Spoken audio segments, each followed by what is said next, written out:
Right, here we go. The Codex review. I managed to get a sneak peek of a few things before it came out, which I know is kind of cheating. And I've heard people say that this is really, really overpowered. No, it's not. It looks really cool. I specifically like the Ymir Conglomerate. I like really tough armies. I like Iron Hands, Grey Knights, Deathwing, Dark Angels, that sort of stuff. I really like tough armies. And this gives me the option of a really, really tough army, so I'm happy with it. But we'll dive in. We'll just go through all the rules, the data sheet, stuff like that. So everybody can have a quick look at the leagues and how they're going to hold up. I'm by no means a competitive player, so I'm just going to look at this as a normie. But I do like when things are really powerful. So I already know that some stuff's really, really good. And I'm going to point out some stuff that I'm taking for my army. Like the big fortress thing and the Terminators. I like my Terminators. Because in Ymir specifically, which is the colour I'm going to be painting my guys up as, they're really tough. Like the whole army is really tough. So yeah, let's dive in. I didn't do the opening up smell because that's a bit, like I said, a bit creepy. Oof. But you do get a big waft of it. Okay, so are these the rules? So basically, this is all the lore, which I'm going to dive into later. It's really nice. Kin Society. They're no longer called squats, which I like. Squats is kind of a stupid name. I like the kin. That's really cool. The kin are under the control of the leagues of Votann, or the Votannese. These big AI computers of the Votann. They're in charge of protecting the kin's people, which is cool. I like it. Really, really cool. They're essentially space dwarves. So if you like dwarves and you like space marines, kind of a mix. If you like StarCraft 2, these guys look a lot like the marines from Terran in StarCraft 2. Very much so. Big chunky fat armor and guns. But yeah, look really cool. Some glimpses of different stuff. Yeah, let's go in blind, see what we get. Oh god, they look so good, don't they? It's like an army from Dune. That's how I imagine them, right? And they've all got Dune army names. Okay, so the rules. Let's zoom in so you chaps can read it. Can you tell what it is yet? Is it focused? Can you read it? Well, I hope so. I'll get me spectacles on so I can see it as well, because I'm not that good at reading. Oh, that's great. That's great. Perfect. So, your generic rules, detachment stuff, match play, crusade, army rules, blah, blah, blah, blah, blah. This is your Votannic Council. That's your chapter command, is it, for Space Marines? The chapter master, Psychoduda, and chaplain. So that's that stuff. Relics. They're your psychic powers. They're called Skynwrought discipline. It's kind of cool, flavorful. Your match play rules, crusader rules. I'm gonna ignore those. Don't care about that. Data sheets. Focus, I say. Your war gear, your point values, and then your glossary. So page dose. Combat patrol. I think every codex has something like this now. Combat patrol. Is that just like, oh, you get the combat patrol box and play with that? Okay. Detachment abilities. What do you get by playing the Leagues of Votann? Now, I do know something about Leagues of Votann that is a bit different. I'm not sure if it's been updated. I haven't checked any updated Space Marine stuff. I'd assume it should be following, or this gets nerfed straight away because it does sound a bit silly. But maybe because the army is a little bit limited. But anyway, so first of all, detachment rules. Votann gain the Hero of the Oathbound ability. Votann units in the Votann detachment gain League customs. I assume that's your chapter tactics. And Hearthkin Warriors and Hearthkin Pioneers, the Pioneers are the bikes, get objectives secured. So only the Warriors and the bikes get objectives secured. Ugh. Focus, I say.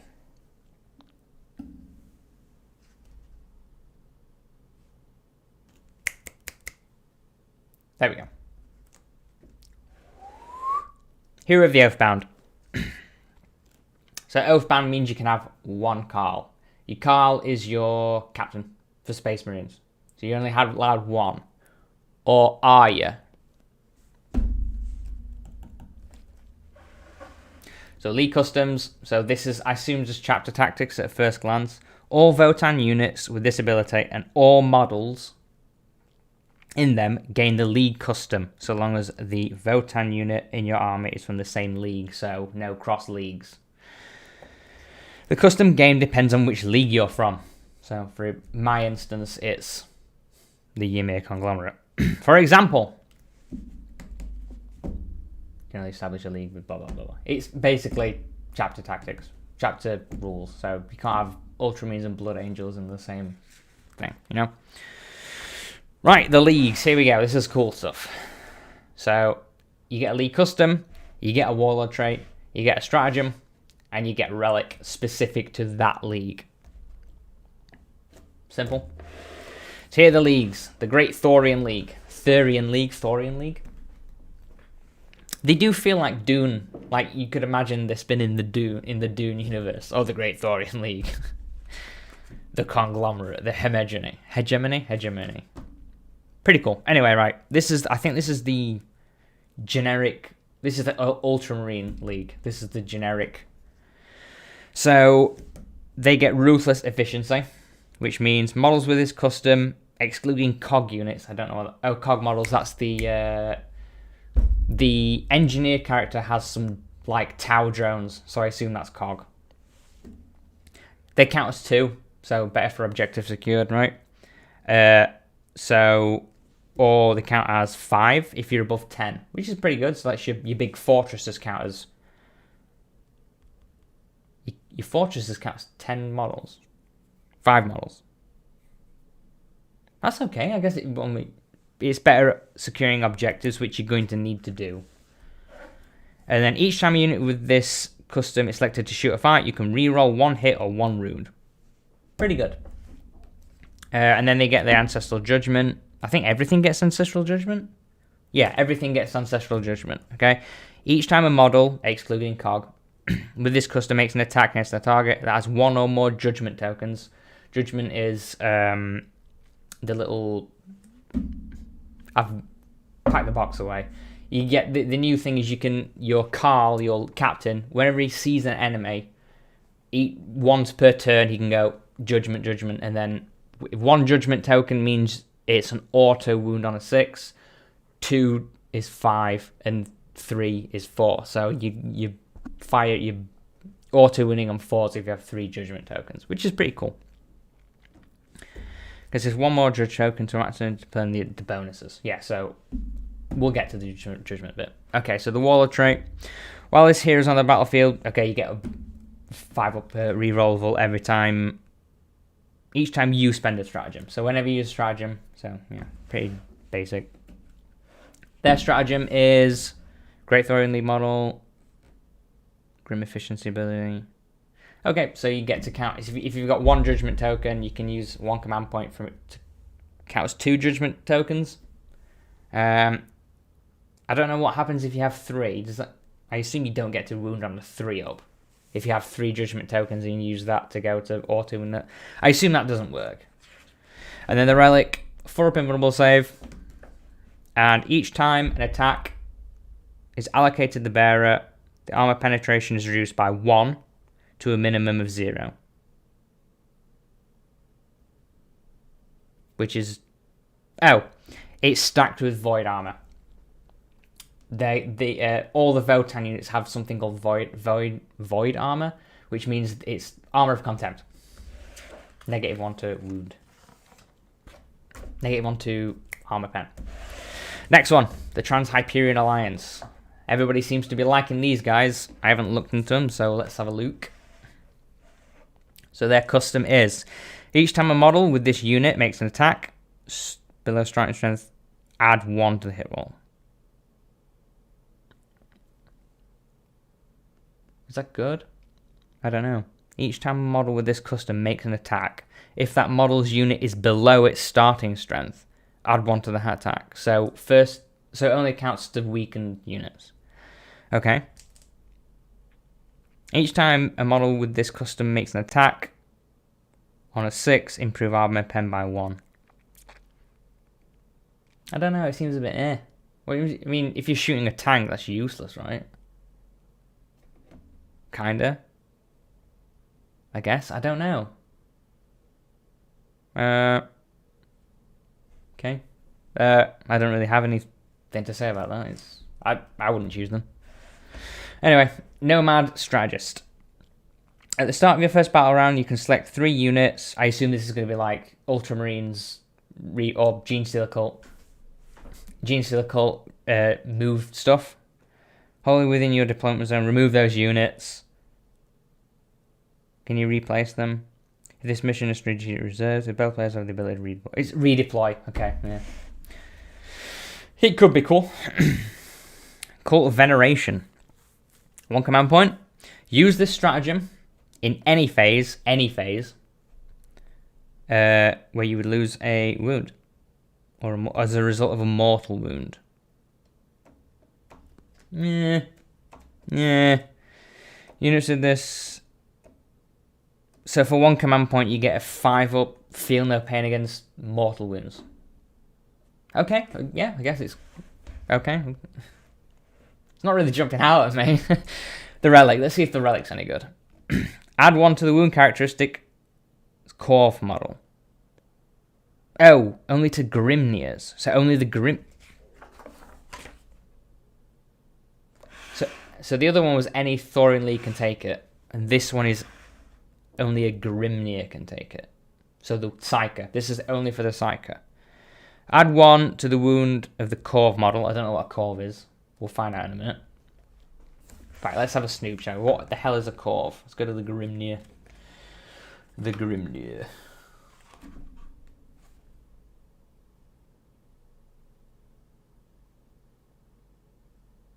I think it's the... I don't know. It's something with the Grimnir. It looks like a drone or something. Anyway, not the Grimnir itself. Add 1 to the wound roll of the Corv. The unit weighs 1 or more Corv. The bearer can attempt to deny an additional power. I assume it's like a familiar. Sounds like a familiar. It's not for me. Sorry, it's not for me. No. Yeah. Oh well. Okay, these guys have got the coolest name. The Kronos Hegemony. Hegemony? Hegemony? The Kronos Hegemony. This is something from Doom. This is metal. Okay, this is cool. I like this. But unfortunately, the rules don't. The rules aren't for me. I'm not a. Nah, this ain't for me. Anyway, this is the I think these are the melee guys. These are the These are like the... I imagine these guys as the Harkonnens, like, you know, from Dune. So anyway, Kronos Hegemony. Oh, guess. Anytime. Come on.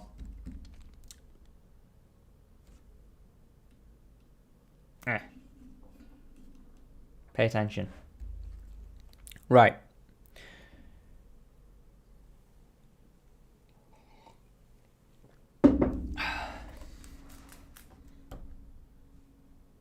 Not playing along, this camera, is it?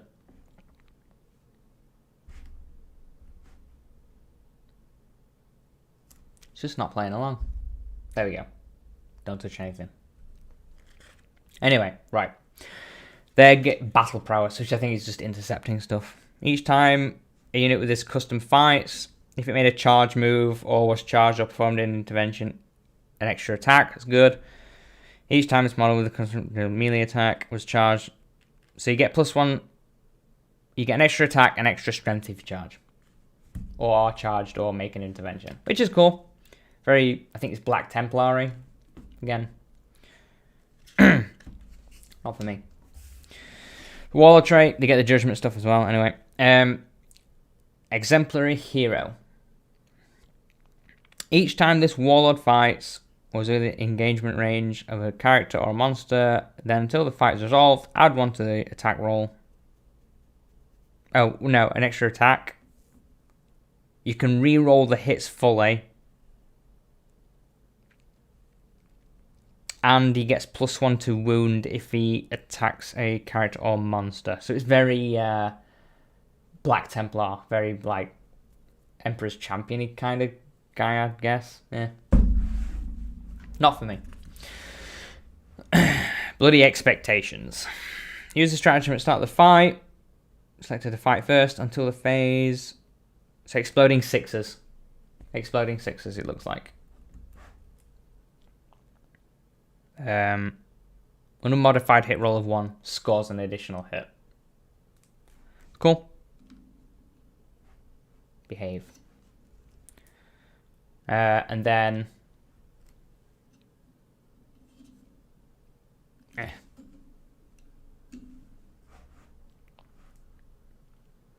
And then the relic is the Just Blade. Anytime.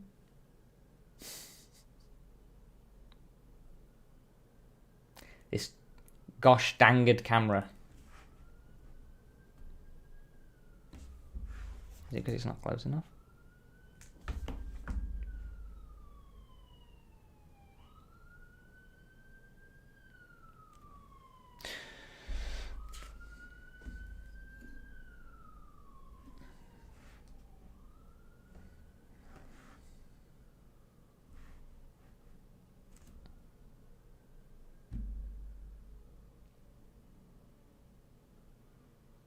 It's just been a pain, isn't it?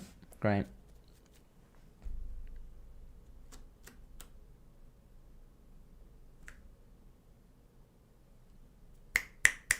Pay attention, camera. Wake up, loser. There we go. It just takes its time. So anyway, that was the stratagem. Exploding sixes to hit. And then the Just Blade is the relic. So Cronus Hegemony with a Forge Wrought Plasma Axe or Dark Star Axe only. So I think that's the Carl and the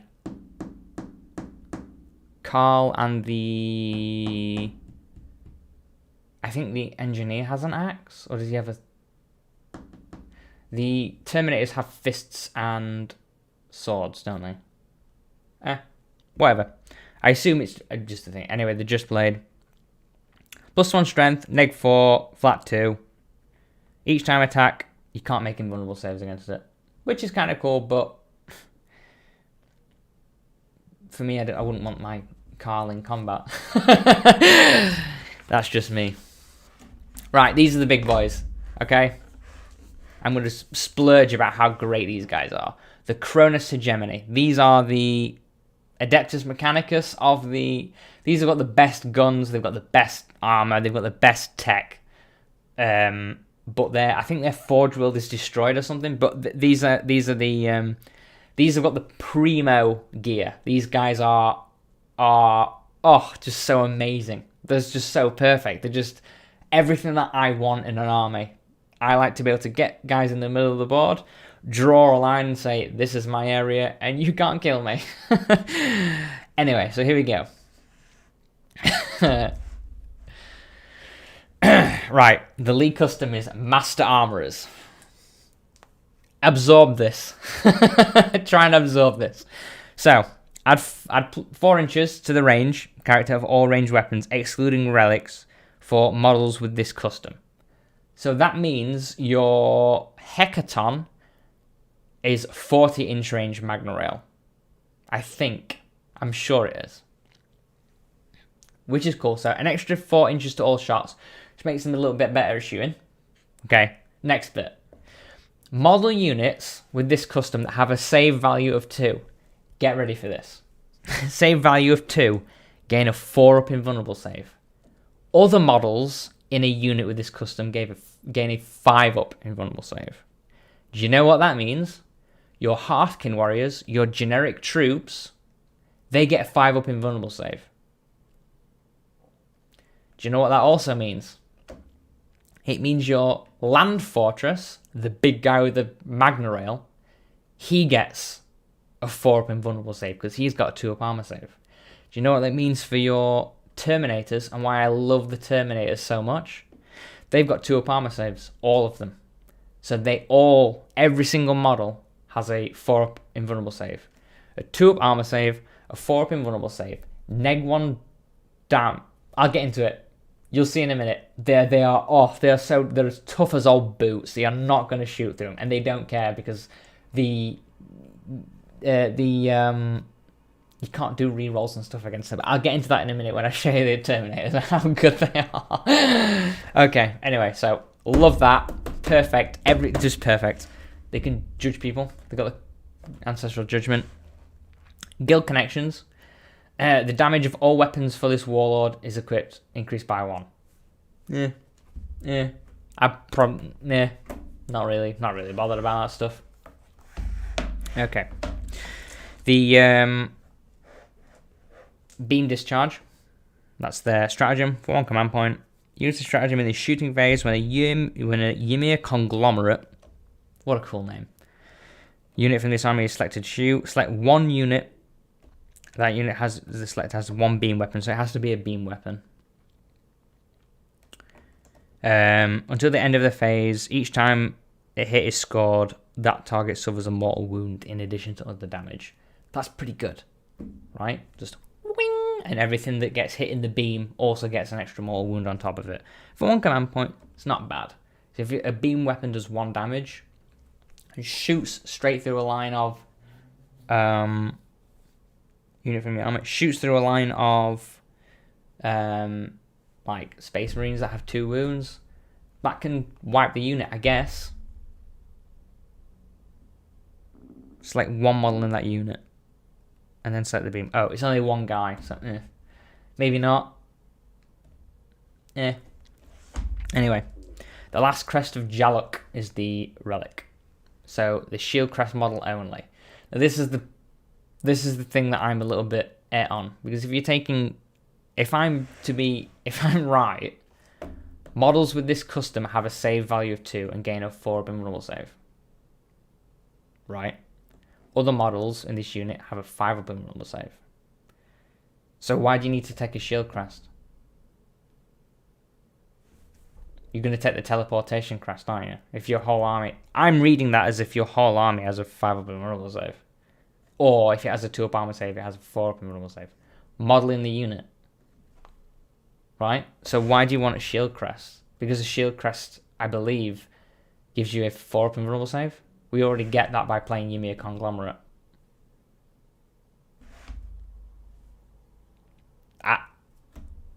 I don't know. Anyway, once per battle, I guess this is why you take it. Once per battle, you get a 3-up invulnerable save. So you get a... if you do so, but you can only use it once. To the end of the phase as well, so it's not a turn. It's just like a shooting phase or thingy. Each time, but again, you get a 4-up. Feel no pain against mortal wounds. Is again of a mortal wound only. I don't know. I might not be reading that right, or maybe something's wrong there. But to my understanding, if you have a 2-up armor save, you get a 4-up invulnerable save, and other models in a unit with a custom gain a 5-up. So, again, I don't know why you'd want that, but anyway, cool. I think these are the last guys. Yeah, the last guys. The last guys are called the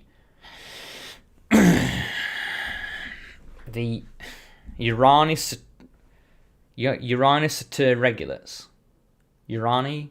The kindred of the Urani Serta. Urani Serta? Regulates. I don't know. I've no idea. Whatever. However it's pronounced in Dwarven. Anyway, they get dour survivalists. I want a toughness, so you get extra toughness for everything in your army, I guess. You can reroll fail morale. Yeah. Anyway, the Grim Pragmatist. Each time you're Warlord... Oh, so his is a 5-up, feel no pain against everything. Not just mortal wounds, which is good, like that. The stratagem is a character model only. There's not already fought. He's destroyed. So 1 command point fight after death before attack. So if it's dead, it can fight after death if it hasn't fought. Do not remove the model from play. It can fight after resolving. It is destroyed. So it can only... I'm reading that as if it hasn't fought. It's not if you fight, but then you get hit back and die. You can't do it again. Yeah, I guess. Whatever. I'm making it sound like the Ymir Conglomerate are really good. But they're obviously, your competitive players are obviously going to prefer other stuff, I guess. I just like the tough stuff. And then the Abiding Mantle. So any model, unless the bearer is the closest elbow target, it cannot be attacked with ranged, which is pretty good. So whack it on your hero and stick him at the back for rerolls, and you can't get sniped, I guess. Seems pretty good. Again, I like the Ymir Conglomerate. They're up my alley. The other one looked pretty good. The Thorin League, the rerolls is pretty good.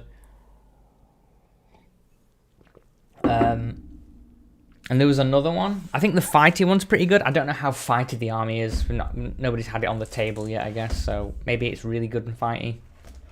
Maybe it isn't. And then these are the...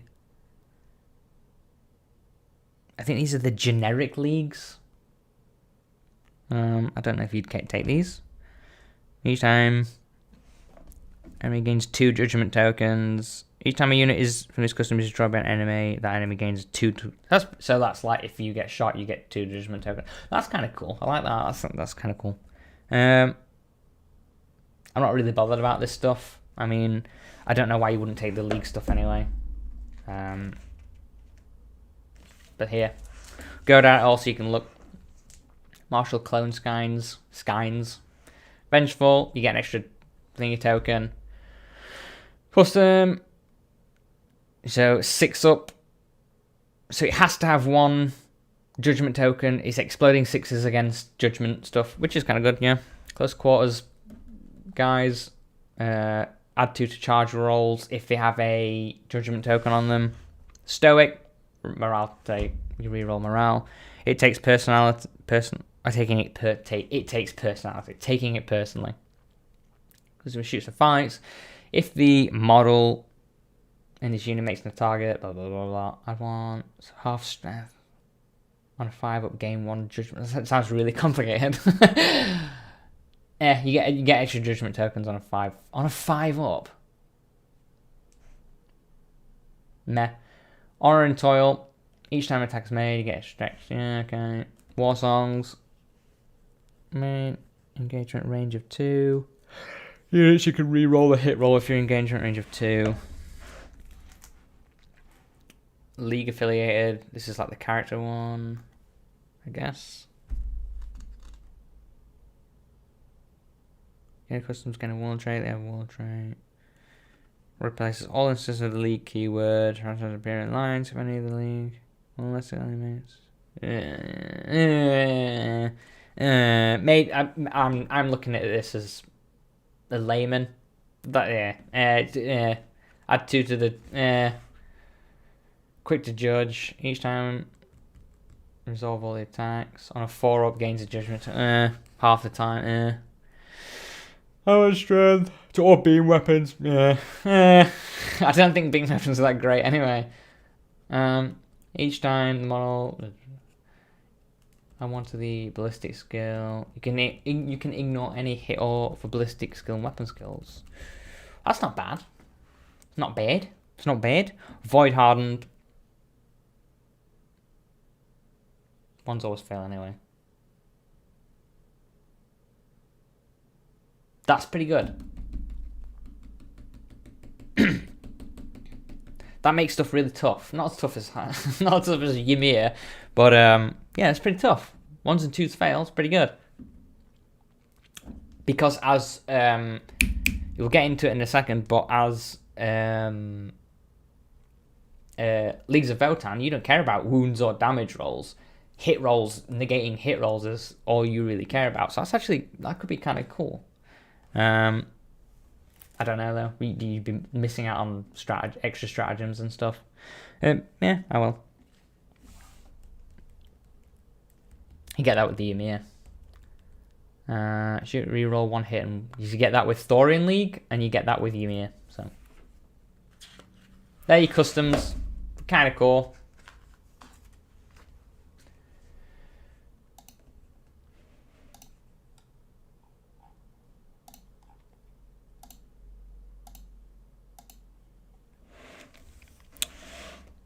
Right, stratagems. We'll come back to the stratagems. We'll come back to the stratagems after we've snooped through the actual Votann stuff. So this is your relics. Maybe we should just go over the generic rules first. Relics, Warlord Traits, chapter approved, name generator, Crusade rules. I'm not doing Crusade rules, boring. No, not boring. I mean, like, I don't play Crusade. Here we go.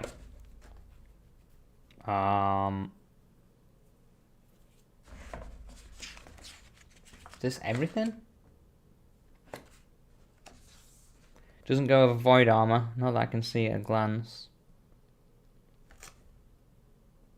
Oh, it does. Okay, right. So this is the generic rule stuff for playing as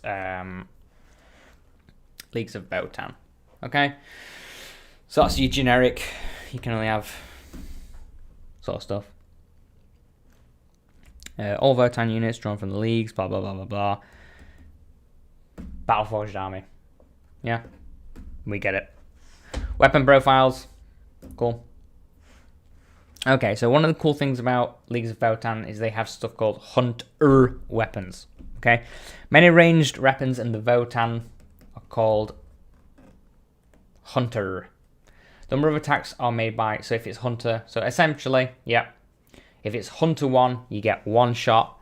If it's hunter 3, you get 3 shots. Basically, that's it. So they're for whatever reason, the keyword is hunter. I assume there'll be some sort of stratagems that we'll find in a second that mean, you know, that's it. So the abilities, here we go. So Eyes of the Ancestors. So, if every unit from your army has the Votann keyword, and it's in the same league, then you get judgment tokens. Okay? So, each time an enemy unit is destroyed, destroys a Votann unit, that enemy gets 1 judgment. I don't think you can actually get rid of judgment as well, which is pretty cool. Each time an enemy successfully completes an action or psychic action, it gets a judgment. That's pretty good. Anyway, at the end of your opponent's turn, you can select 1 enemy unit within range of an objective that your opponent controls, and it gains a judgment. I thought judgment tokens were essentially going to be like the captain guy goes, judgment 1. Or if he's the big guy, judgment, you get 2, you know? It's split between 2 different units. But it looks like you actually get a lot of judgment tokens, which is really good because the faster you get it, the better shooting your army gets. Okay, so if any unit with a judgment token is removed from the battlefield, for example, transports and stuff, make a note of how many judgment tokens it's set. If that unit is set up with the... Okay, so you can't get rid of judgment. You can't just... If you assign 3 judgment tokens to something that's really key to your opponent's army, and he's like, okay, I'm getting rid of it, I'm taking it out, I'm going to bring it back in the next turn. It keeps the judgment tokens if it's off the board, which is cool. If 1 or more judgment tokens splits up into 2 or more smaller units, each of those units gains a number of judgment tokens equal to the original unit. If 2 or more units combine to form a single unit, any of those units make a note of how many. Had 1 or more make a note of how many units are. So they keep the judge. Is that right? Make a unit how many before they combine. The new larger unit has a number of judgment tokens equal to this. So that does that mean that they do combine? So if you have 1 on one unit and 2 on another unit, it becomes 3 judgment tokens. If 2 or more units combine to form a single, and any of those units had 1 or more judgment tokens, make a note of how many are on the unit with the most. The most. So if one has 1, one has 2, they combine to get 2. That's cool. Each time a Votann model, excluding Cog, I assume Cog are going to be the... let's have a look. What are Cog? I wonder if they're the where's the thingy duder? The not wizard, the engineer. Yeah, it's the Cog. It's the Cog. Yeah. I think it's the drones. Okay. Wait, wait, wait. From you, it makes an attack. So these are the bonuses. So if they have 1 judgment token, you automatically wound on a 6-up. If they have 2 judgment tokens, it automatically wounds. I don't know why they worded this. On an unmodified rule of 6, they automatically wound. On an unmodified, it also automatically wounds. Why don't they just say on a 5-up it automatically? That was a bit more worded than I thought. But anyway, basically, if you have 1 judgment token, you automatically wound on a 6-up. Yeah? If you have 2, you automatically wound on a 5-up. And if you have 3 judgment tokens, you automatically wound on a 4-up.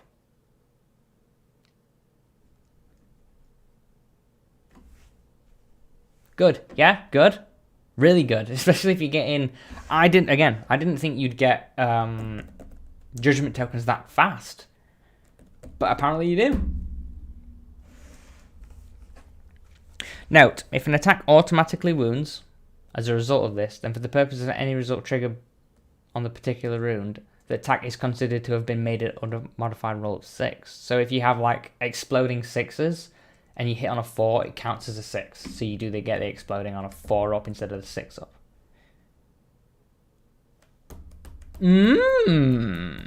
That means the Magna Rail hitting on 4s also does the mortal wounds.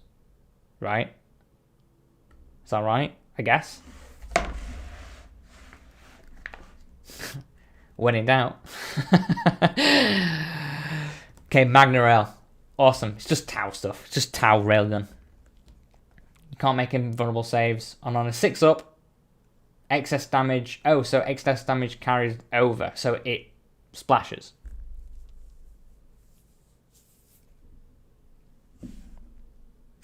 Magna Rails auto...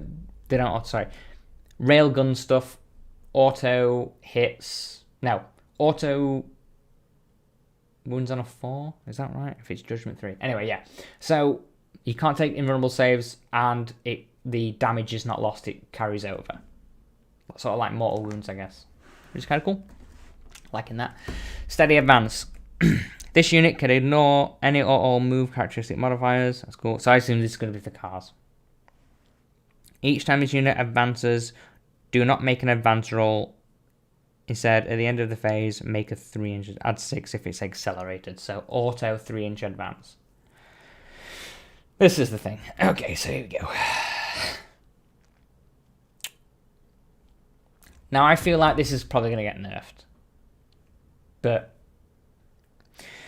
Void Armor. Now, I'm sure at least 80% of the army has this. But it might be 100%. I think everything has Void Armor. Each time an attack is made against this unit, your opponent cannot re-roll the wound and cannot re-roll the damage. Wow. Like I said, you're only bothered about hit rolls. So I see that with the Land Fortress, because the Land Fortress has Void Armor. And I think, oh, I don't care about last cannons. Right? Don't care. Don't care. Don't care about last cannons. You can't re-roll the wound. So it's usually wounding on like 4s or whatever. Maybe, I think. I think if it's depending on if it's toughness 8. So 4s. So you can't re-roll the 4s.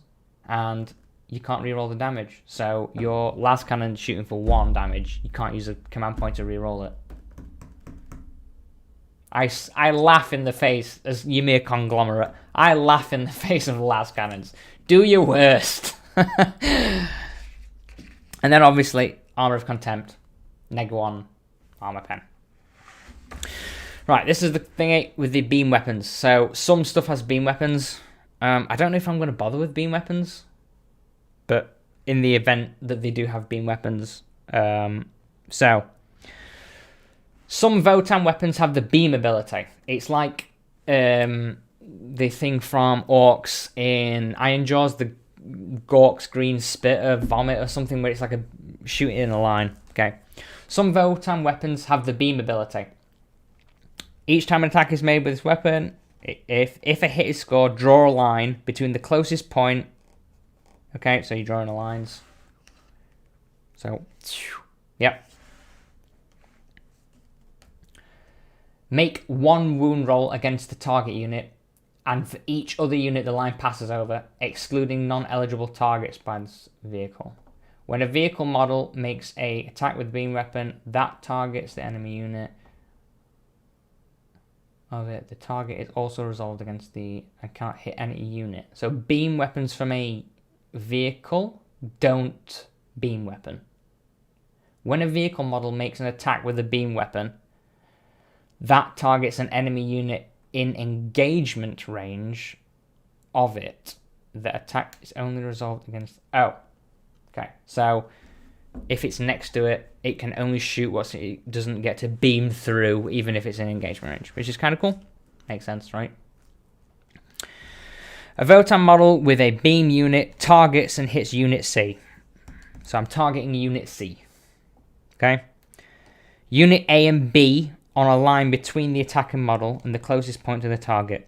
Unit B was not an eligible target for the original attack. However, due to the Lookout Sir rule, and so cannot be hit by the beam, A can. Because that's obviously a hero character, and these are Lookout Siring the hero character. Or it's in range of the thing. So it's the Lookout Sir still applies. Okay. Example 2. A Votann model with a beam weapon targets and hits Unit C. And Unit C is the Gorkanaut.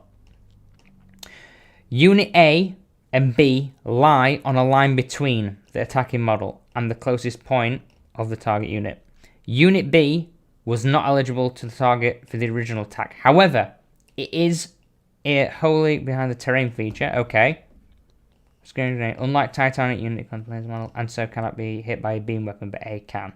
So because it's because it's not in terrain, it's actually technically behind. So it's not visible. Yeah, it's not visible because it's not in the terrain. I assume that's about an inch. I don't know. So I assume. So it's got to be in the terrain. So if it's still not visible, it doesn't mean you can ignore. Doesn't mean you can ignore thingy.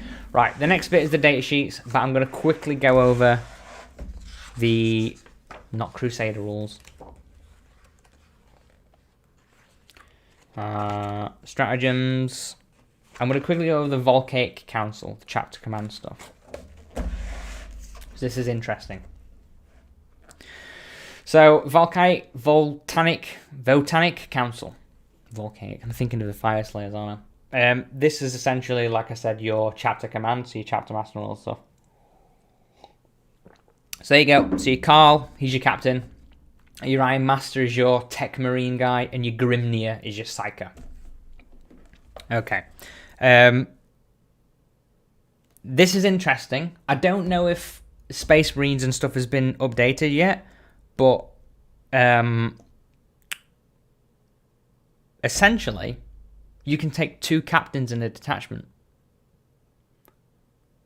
Which, I don't know if they're going to... That was an oversight or something, or they might nerf it, or that's something to come. Maybe Space Marine stuff's going to tie up with it.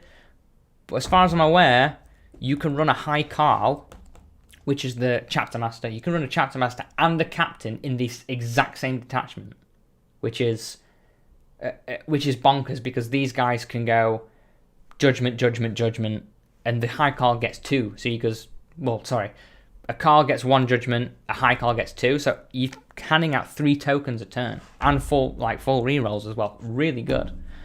But again, this might not be here for long, or it might be something to come. So you have to have a battle-forged army, and you can do your thingies. Okay. Each time you upgrade 1, its power rating is increased by the table below, which you'll see.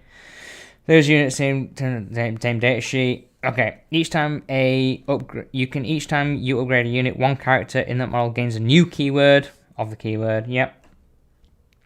A crusade force cannot start with any upgraded character. Don't care. An army and a crusade force cannot contain more than 1 model from the same league that has the Votannic keyword. E.g., it cannot have 2 Great Thorian High Carls. Okay. So, I think I think these are a little bit more expensive. Last I checked, Chapter Master wasn't 40 points. That's a lot.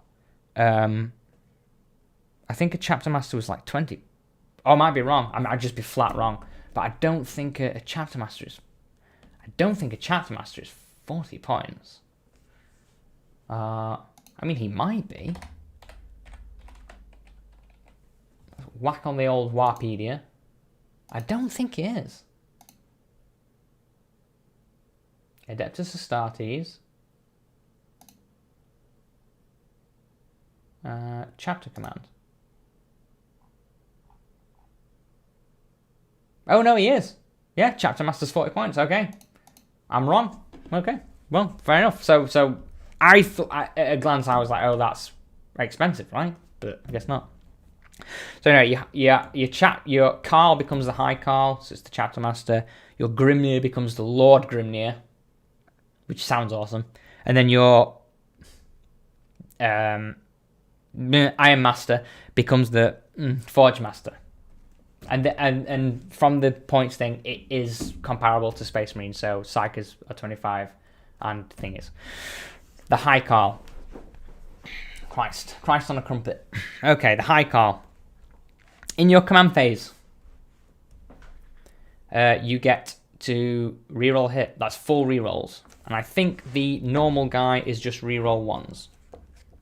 Let me check a Rooney. Yeah, your generic Carl is just reroll 1s. So you get full rerolls like the Chapter Master for Space Marines. Awesome. Now read the next line. A High Carl is excluded. It specifically says that in the Codex. So is this going to get... Am I going to have to tip-X this out in a month's time? Or are we going to see this stuff in Space Marines?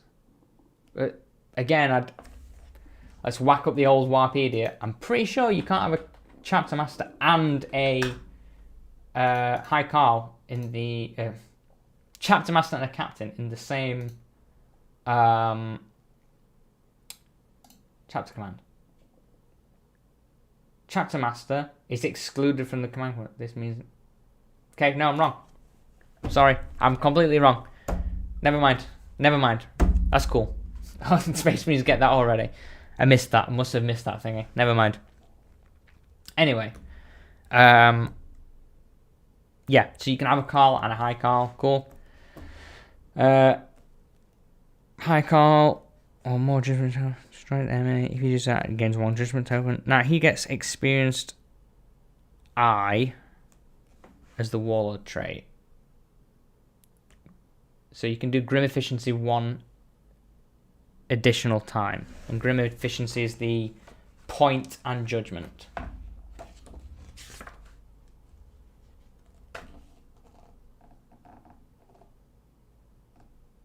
Yeah, so this guy can do 2 judgments, and the generic captain can do 1 judgment. But it has to be visible to them, which is cool. I mean, I assume you have to... It's almost an auto include unless you're taking Earthar, but I think Earthar is a high call. Yeah.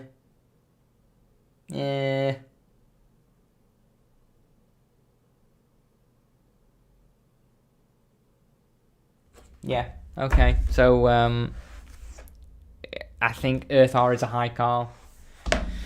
Anyway, right, Grimnir.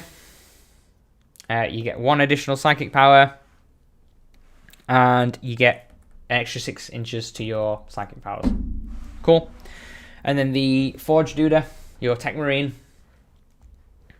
Once per battle round, 1 command point.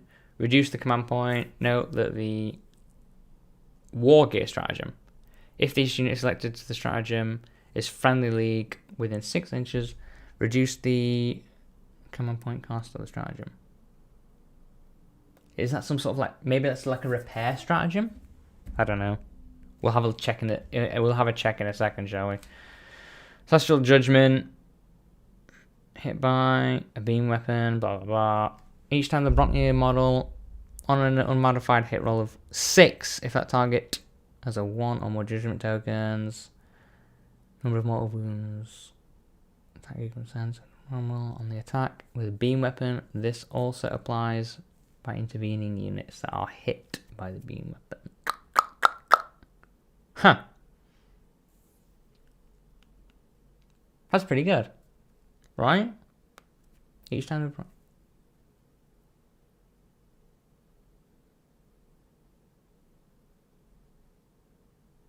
So if it has any judgment tokens on it,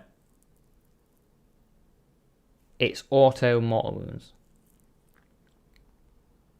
And because if it's an auto hit anyway, it counts as an unmodified wound roll of 6 if it's a judgment of any like 4 or 5. So on a 5 or a 4, it would still count as a 6.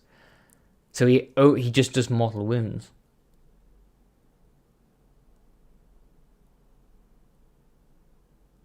And it also applies to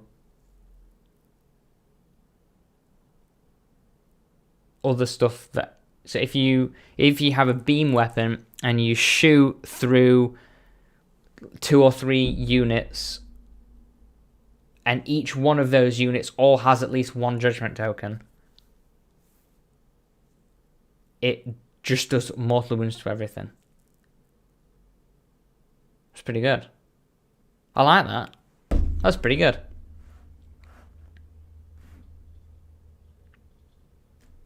Wow. Anyway, and he gets a Warlord trait. And his one is each time the Warlord repairs a model, regains up to 3 instead of... Oh, so flat 3 repair. Cool.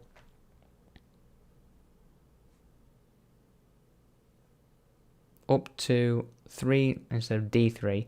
The model being repaired gains up to 4 wounds instead if it is a Forge Master, including 1. So if you've got the drones with him, you get 4. Flat 4 wounds. Stick this guy next to 2 fortresses. I assume there's got to be a stratagem to be able to heal more than once. Once per battle round, when a saving throw is failed, or this Warlord once per battle round. So every turn, every battle round, it becomes 0. So the first fail for a friendly vehicle.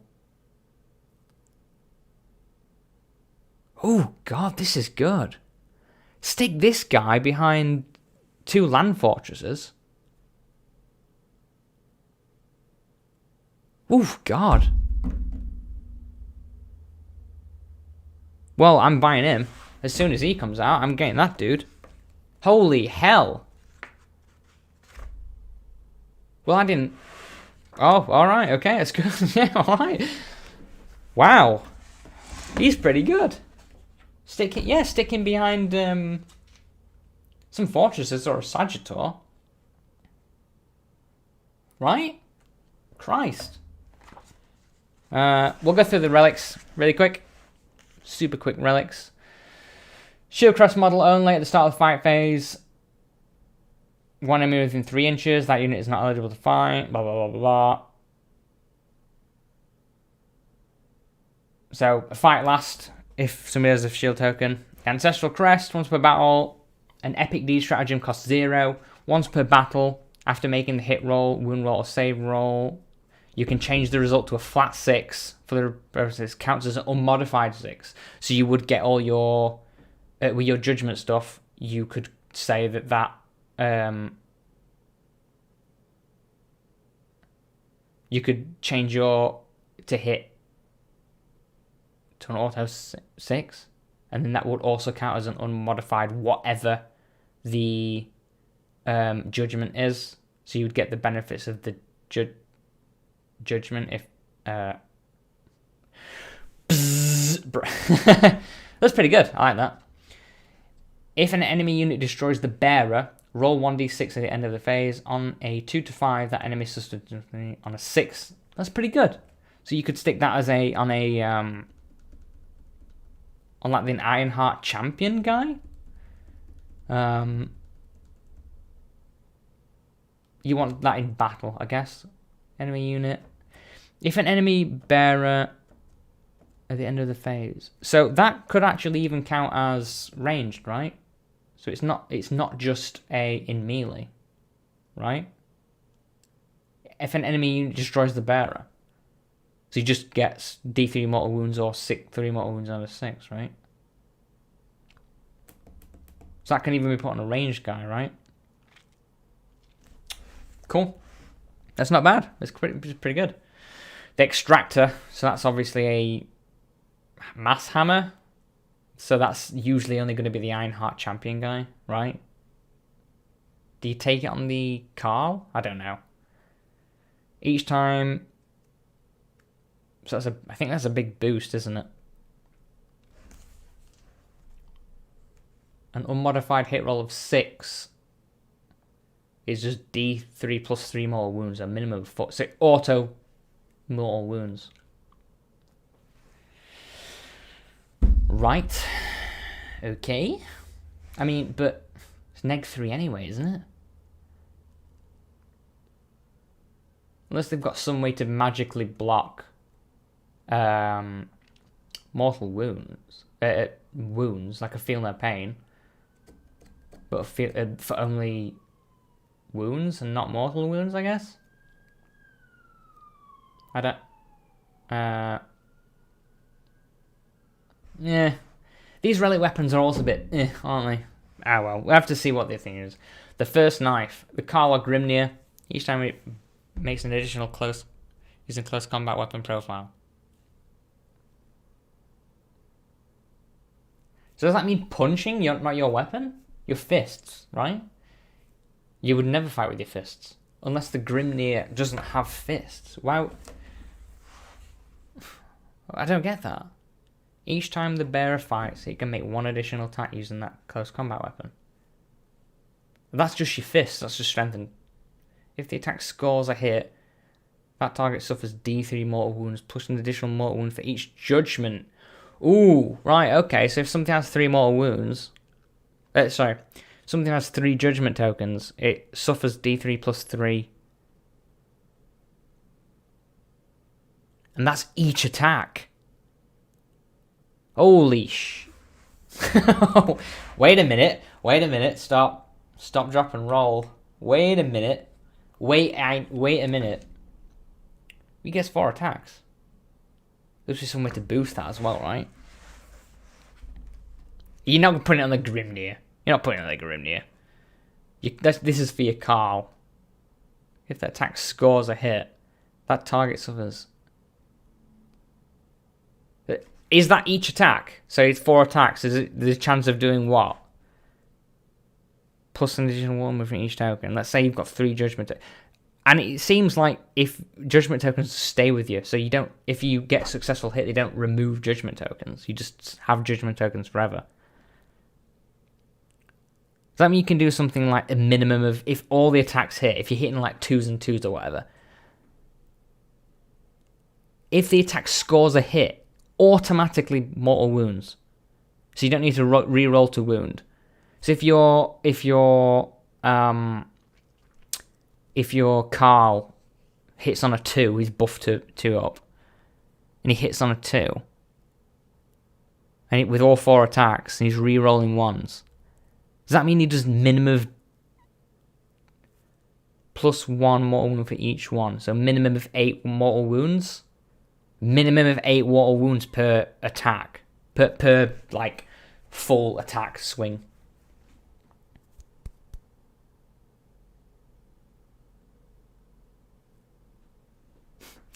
Alright then. That's pretty good. And then we've got an art page, and then more relics after that. The flare.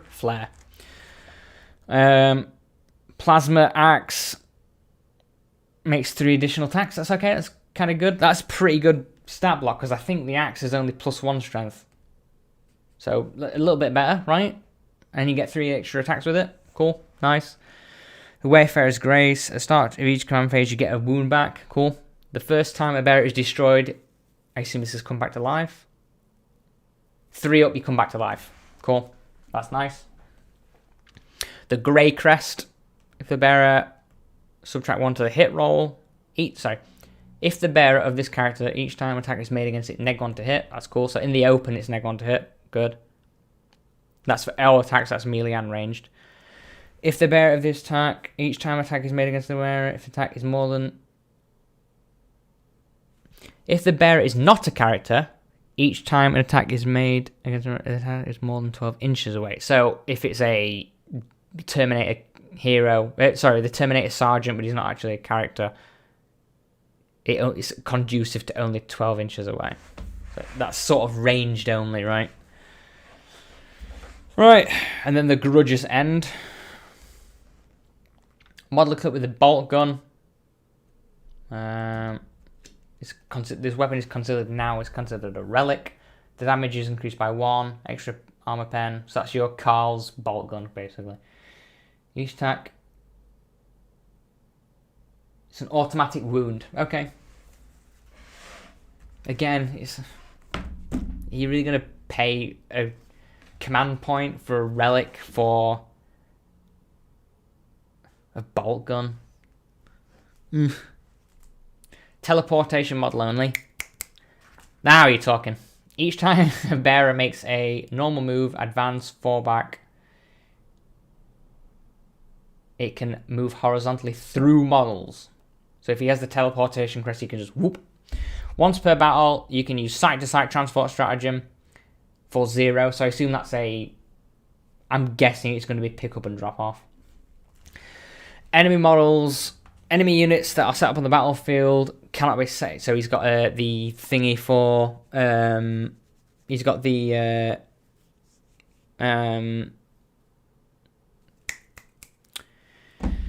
the Iron Ward, not Iron Ward, the Nexos, you can't deploy within 12 of them. I don't know what it is for Space Marines. Who are the Infiltrators? Is that it?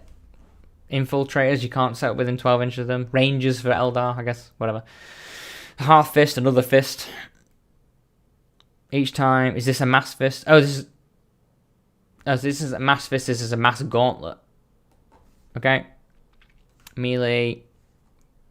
Each time is allocated, has one or more judgments. I guess that's okay.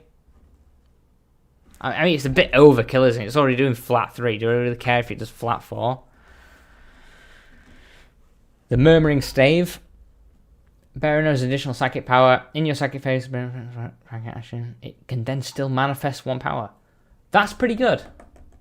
I'll have to look at the strategic stuff, but I mean that's pretty good on a so I can do an action and cast. Pretty good. Would that mean if you have the Lord Grimnir, he could cast 2 because he gets an additional power? Or maybe it's just set that you can only have 1. Yeah, might be a bit of a waste of the Lord Grimnir then, right? The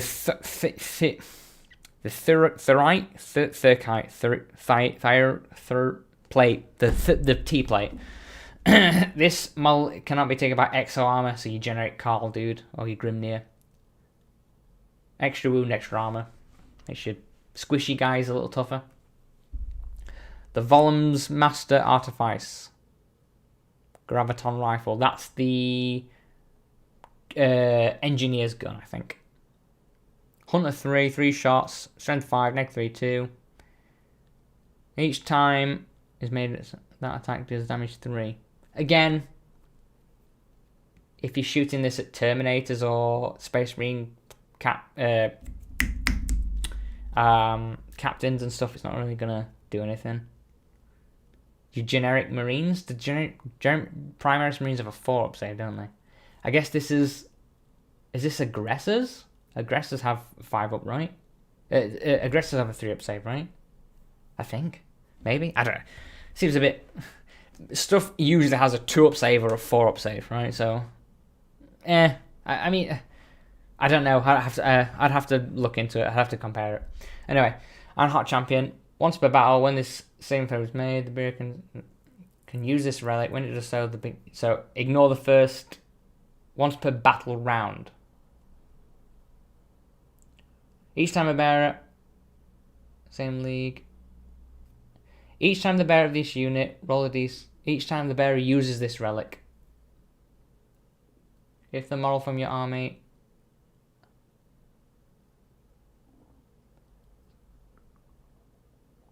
So 0 damage and then an extra judgment token? I guess?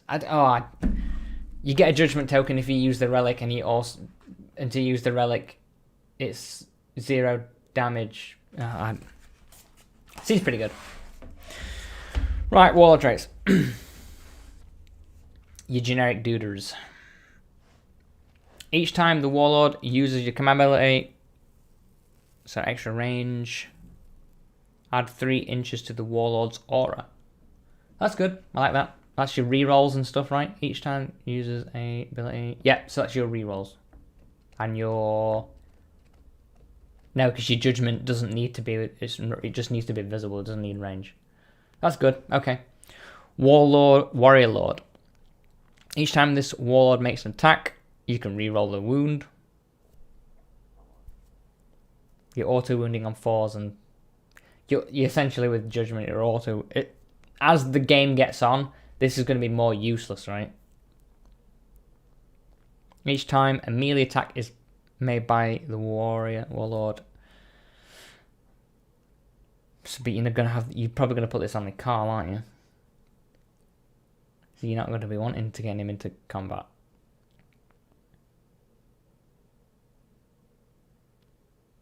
So you can't make any saves. You probably want to put this on your Ironheart Giga Champion dude, right? You max out your Chad Champion, your Terminator guy, and give him this, right? Oof. Yeah, okay. Okay, liking that. The long list.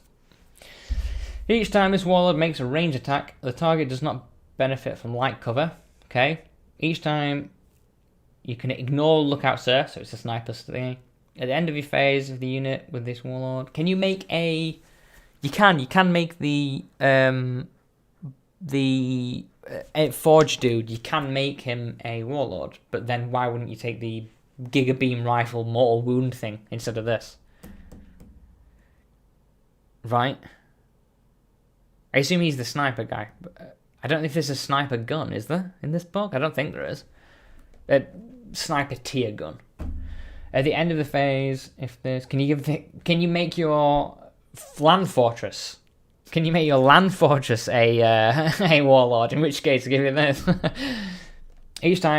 the end of each phase, if any units with the Judgment token were destroyed during the phase by the League, that unit gains 1 Judgment token. That's okay.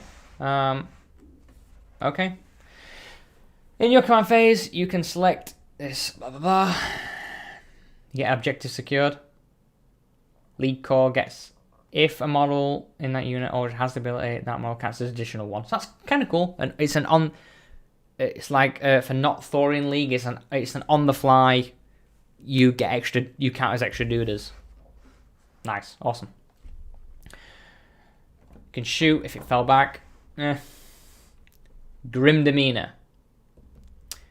Each time combat attrition, so that's ignore all modifier for leadership.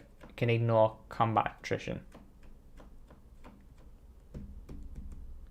I'm gonna be honest, not a lot of like Warlord traits and relics are like, oof, nothing's like jumping out at me like auto include.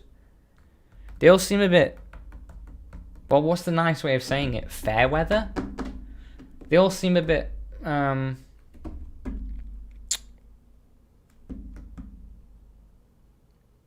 don't know, this might just be from the layman's term, but nothing's like, nothing's like the Iron Hands one where it's like, oh, you take the Ferrostone or whatever the hell it was called, or you take the 2-up armor save for feel no pain, for the chapter master.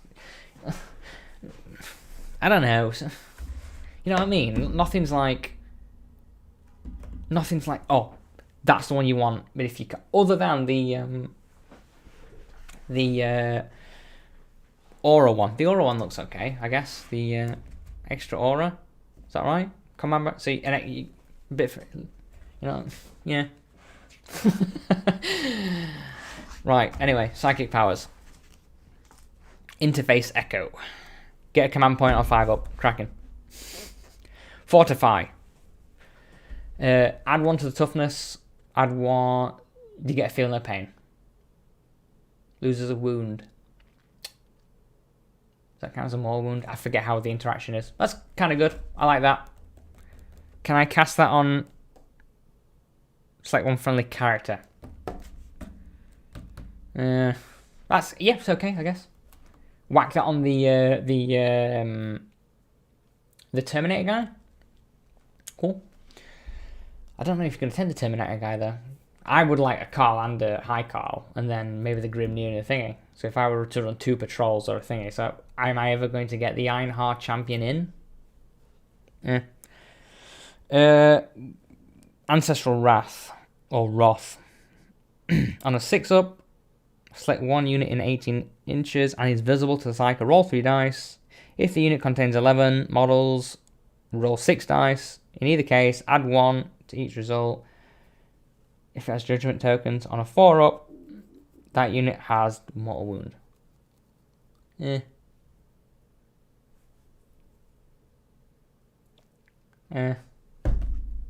Has to have a judgment token. Has to roll a 4-up. It's not like a... Whatever. I don't know. I always see these guys as, from what I've seen already, like the null vortexes we're going to get to in a second. These are more like defensive guys. But anyway. Grudge Pyre. Casting value 4. Interested. Very interesting. If manifested, select an enemy unit that is not a vehicle, monster, or character. So, squads. It's 18 inches. So roll 2d6 and add the number of judgment tokens that are next to that unit to the result. if the result is greater than the unmodified leadership,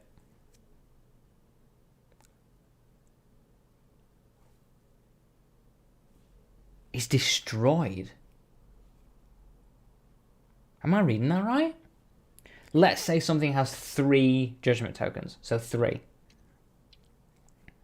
And then you roll 2d6.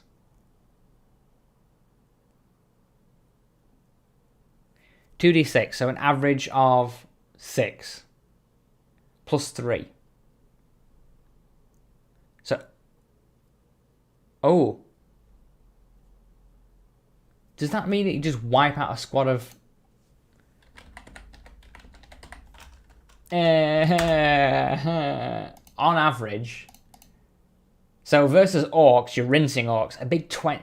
Read that on a 20-man squad of boys. Or snagger boys. 10 snagger boys. On a 4-up. Gone. 4-up! Am I reading that right?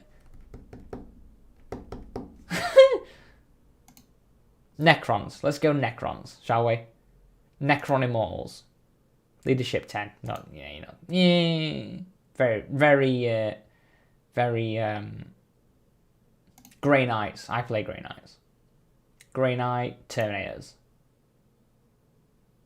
I thought they were 10, they're not. They're 8 and 7. So, best case scenario. Okay, on average then, let's just say it's 1. So stuff that's leadership 7. Lowest judgment, average roll. Lowest judgment, average roll.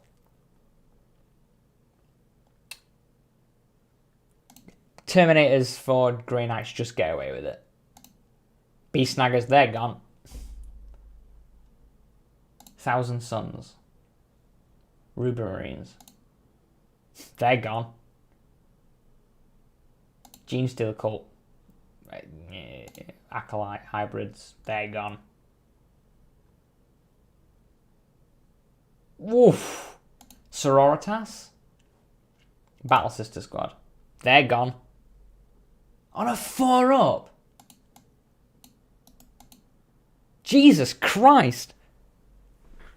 Alright, something's jumped out at me now that I'm like, oh my god, that's amazing. 4-up, just delete your unit. Read that. If the result is greater than the unmodified leadership characteristic, didn't read it. 1 model selected by your opponent can be destroyed. Boring.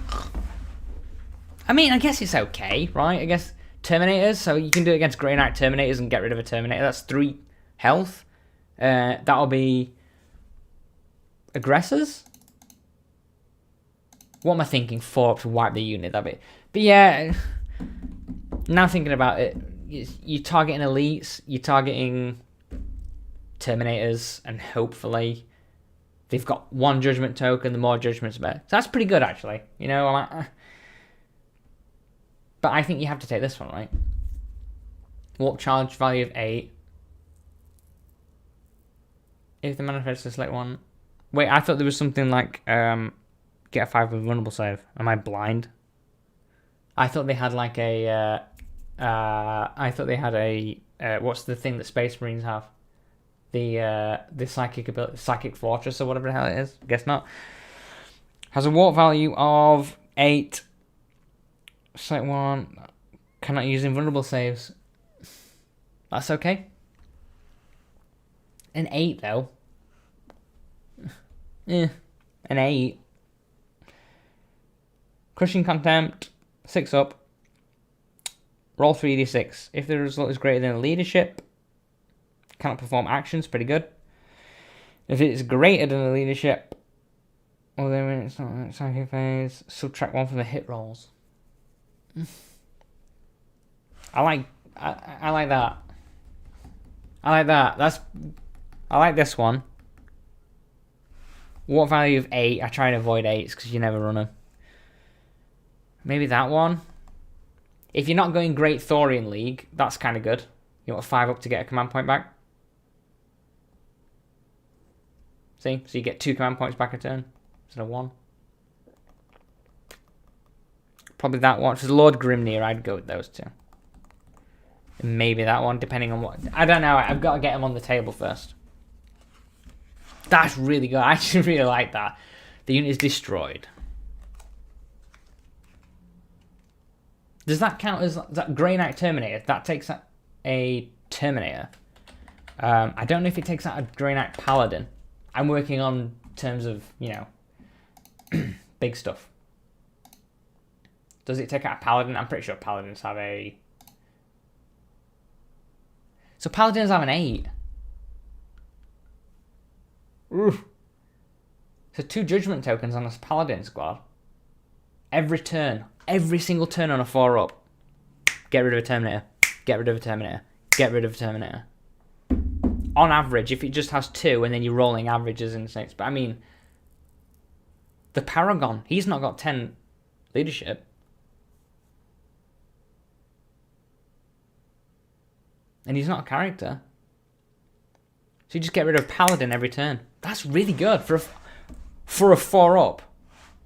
For a 4-up, just gone. I'm impressed. I'm impressed with that one. That one's lighting my grudge fire. That's lighting me. I'm enjoying this one now.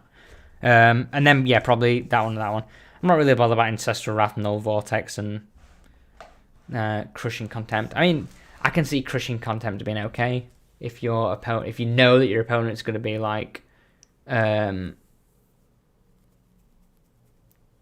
mean, I guess Crushing Contempt is pretty good as well. But it has to be the leadership. So against Tau is good, right? Against Orcs is good. I'd be a bit... 3d6 is average 9, right? That's not going to stop Space Marine heroes and stuff from... And then it has to be within 18 inches. But he doesn't need to be able to see them. So... I don't know. Yeah, I like that. Oh god, it's so good. 4-up goodbye. So these are the chapter approved match play rules. So no mercy, no respite. This is a progressive objective. At the end of each phase, score 2 points. If one or more enemy units that had 1 or more judgment tokens was destroyed. I mean, I guess that's sort of like just to destroy the army, table your opponent, right? Grudge match.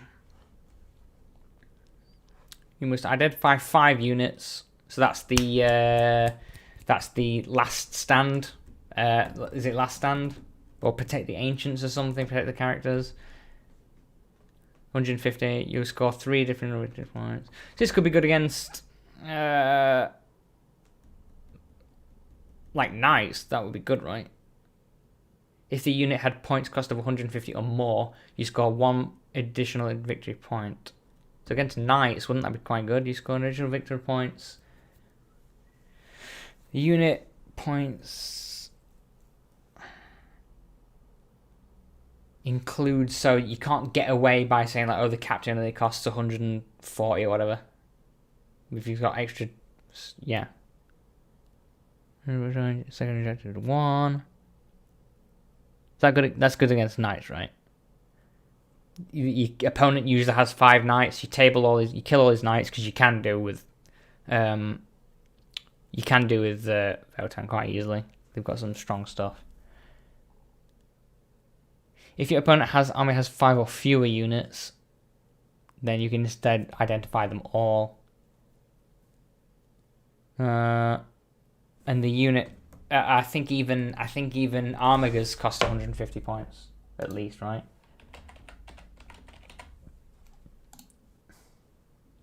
I'm pretty sure they do. That's great against, like I said, it's great against the knights. Just look at Chaos Knights. War Dog's 150. So yeah. Okay, so Purge the enemy. I like that. It's kind of cool. Shadow Operations. Prospect of Wealth. If you select this objective, then infantry and bikers, not going to use those. Prospect action. Roll D6. I hate shit like that. Roll 6 to get a thing. Oh, fuck off. Sorry. Battlefield supremacy. If you okay, sorry. You can there you go. It's a 6 up. The action is completed at the end of the turn. If completed, the objective marker is said to have been prospected, and you must roll 1d6, adding 1 to the result if the unit has completed the action with the scanner keyword. On a 6, that objective marker is a rich deposit. Each time a unit from your army or the action scores 3 victory points, at the end of the battle, you gain 1 or more rich deposits. You score an additional 3 victory points. So you have to get a 6 for it to become a rich deposit. You have to have 1 or more. You have to have at least 1 to get anything. I don't know. It's very flavorful, right? It's very, Do people use these objectives in Crusade? That'd be kind of flavorful. I don't know. I can't see myself taking that. I'm not taking bikes anyway. They suck. Lay claim. If you selected this objective, blah blah blah. Position. If it's possible to set up an genre, it's not set up. Each representative does not count. At the end of the battle, you score 5 victory points for each precious resource.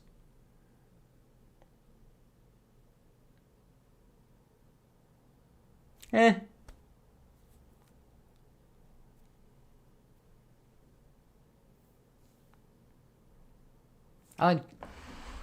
like that one. And that's my take. Yeah, they're okay. I mean, they're only out today. Maybe those 2 will be really, really good. Right, let's quickfire blast through the data sheets. This is your named character. He's only for the Great Thorian League. He's a High Carl called Earth of the Destined. 2 up, 2 up, 5/5, 3 up save. So he comes with the Blade of the Ancestors, and he comes with a Volkite Disintegrator. Volkite are, you get a mortal wound on a 6, but it's not an additional, it's just your attacks become mortal wounds. So he gets 3 shots, 2s to hit, 5. Yeah. Each time an unmodified 6 inflicts 2 mortal wounds. So bear in mind though, with judgment tokens, if you roll a 6 or you roll a 4 or you roll a if you've got 3 tokens on, you get all these benefits, so they become mortal wounds if you have like 3 judgment tokens. But this guy's the reroll guy though, so I mean, okay, he gets a rampart shield, which I don't think counts as a shield, so, even though it is. But anyway, models around him have a 5 up in roll save.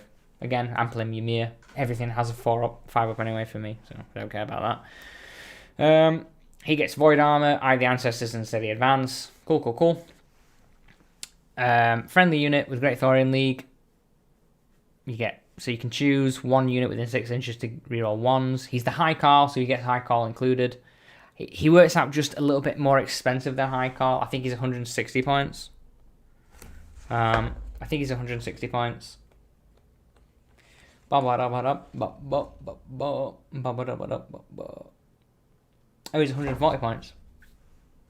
And the Carl is 70 points. Okay, so he's a little bit more expensive than a generic High Carl.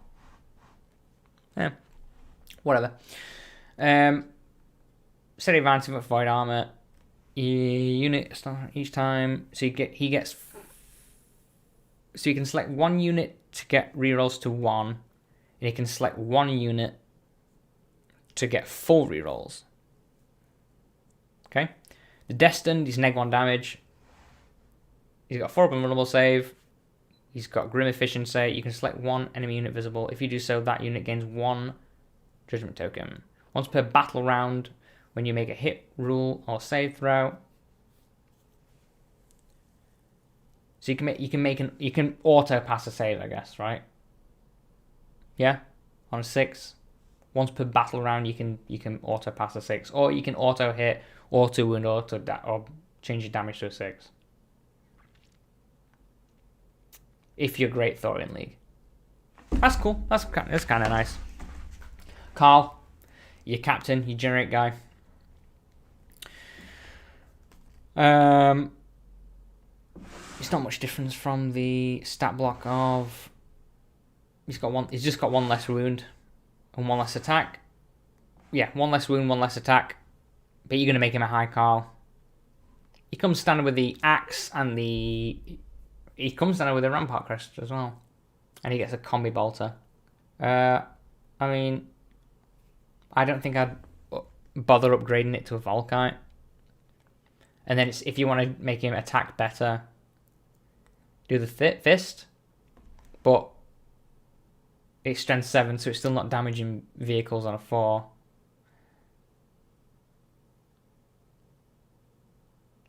So he's yeah. Strength and toughness 5. I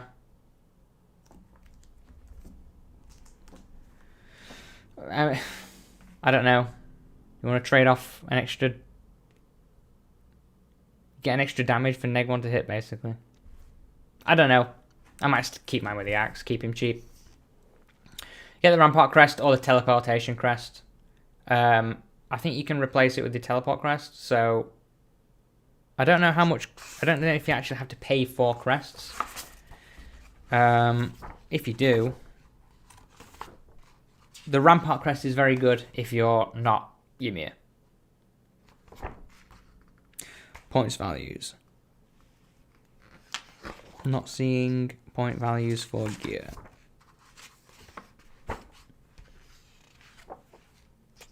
Am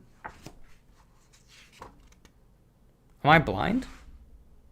Am I missing a page? Point values. Oh. Rampart Crest is 10.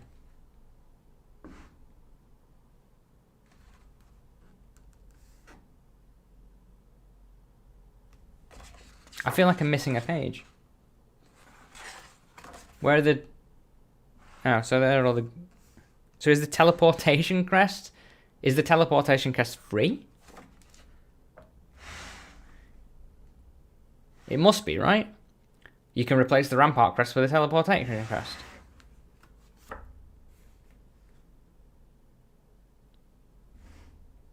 Right? Teleportation Crest must be free. I'm not seeing Teleportation Crest here anyway, are you?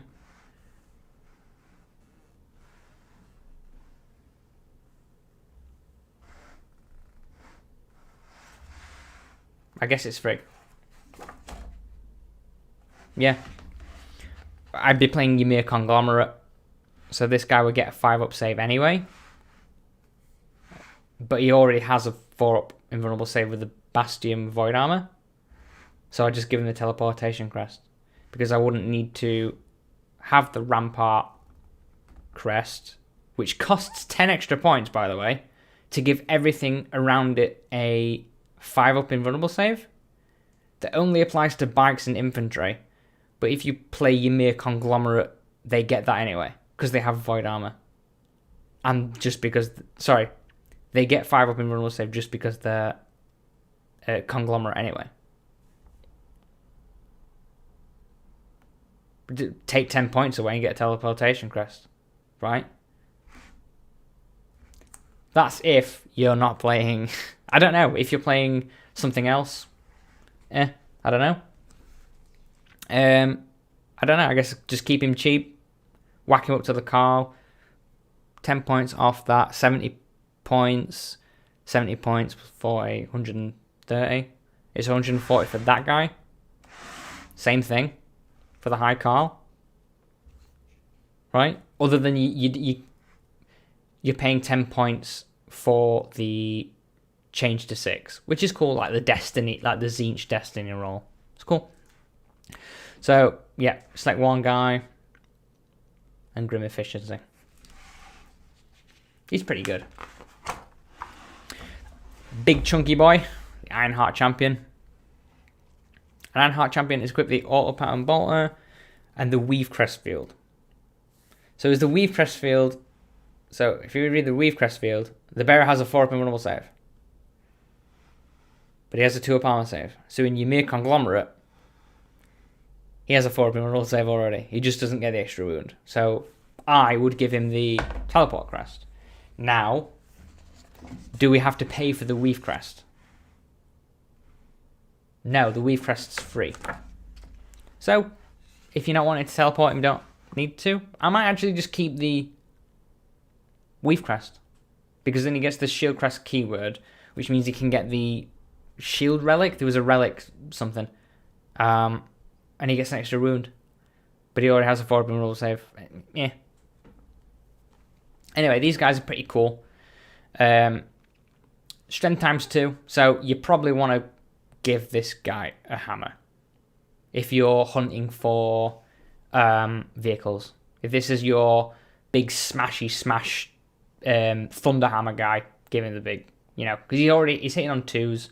That's only going to 3s, right? If he's hitting 3s, he's auto wounding on 4s. I assume you're going to be able to re-roll him somehow. The Darkstar Axe is really good. You can't ignore the damage. So if he's character hunting, and then again he gets 4 attacks, so he gets an extra 2 attacks, so 6 attacks, a maximum of 6 damage that can't be blocked. That's better than more wounds, right? Yeah. Anyway. So he gets an auto advance. I think he gets an auto advance. So mass driver. Each time a model with charge when selected engagement range, roll a 1d6. If the result is an unmodified 6 or equal to the bearer's toughness characteristic, he suffers mortal wounds. So I think that's like a slam. So charge, he does a 6 to do mortal wounds. It makes Hearthguard reroll 1 so you Terminators. The Exo Army's neg 1 to damage.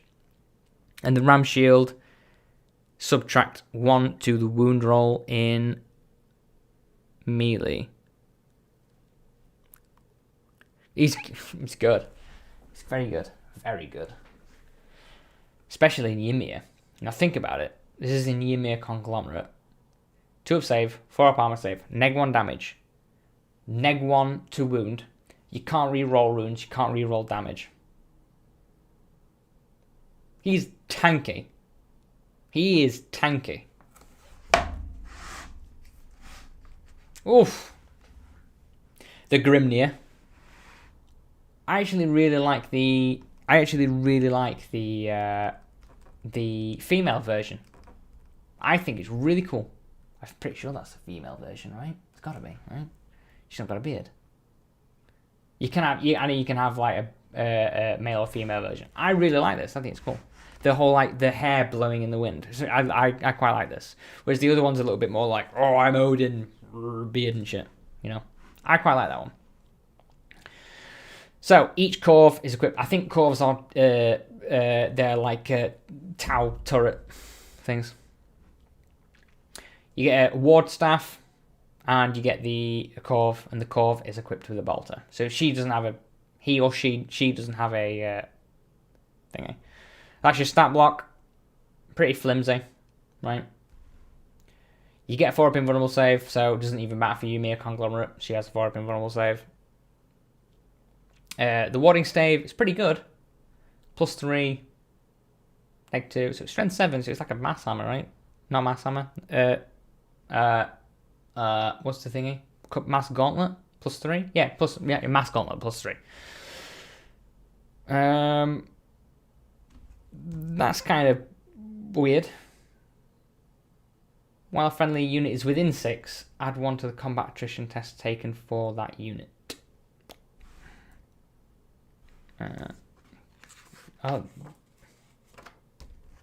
Okay. Alright. Corv support. Each time you suffer perils from the warp, one of those units is destroyed. So you don't take perils, your Tau drone does. And they ignore Mortos. So you can cast 2 psychic powers, 3 if you're a Lord Grimnir. You can attempt to deny 1.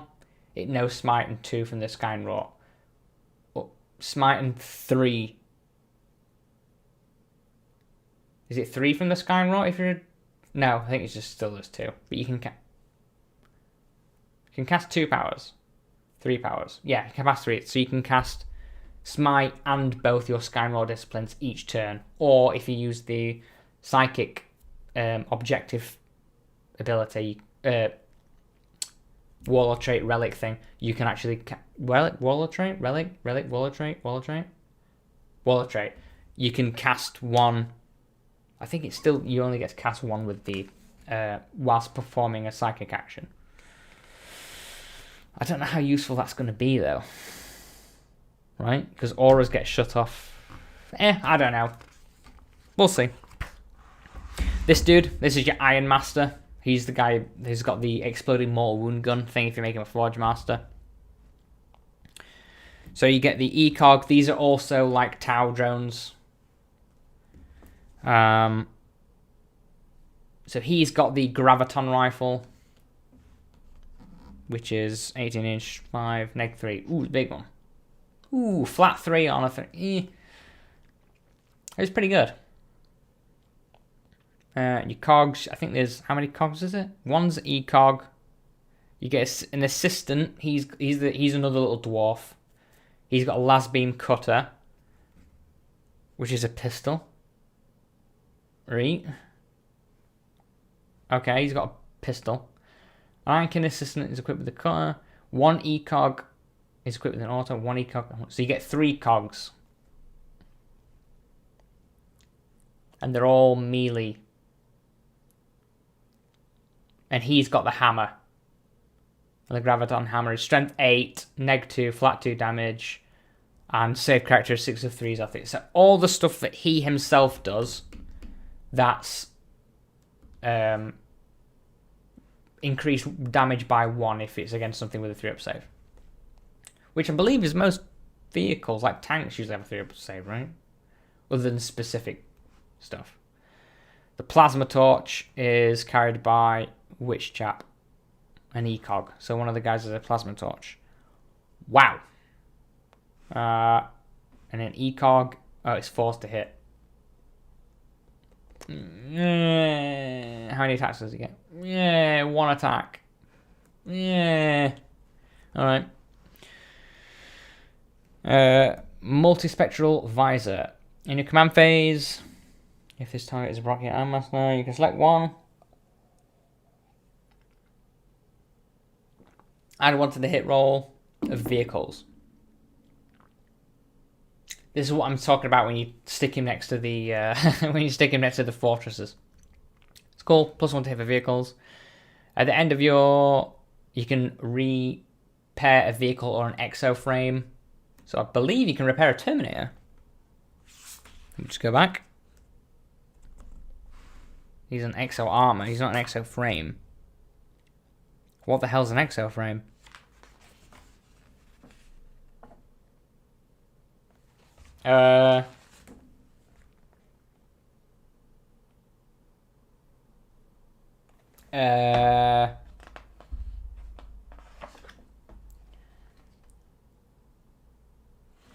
That's those guys. Those, you can repair one of those. Never going to take them anyway. Vehicles. You can repair a vehicle each turn.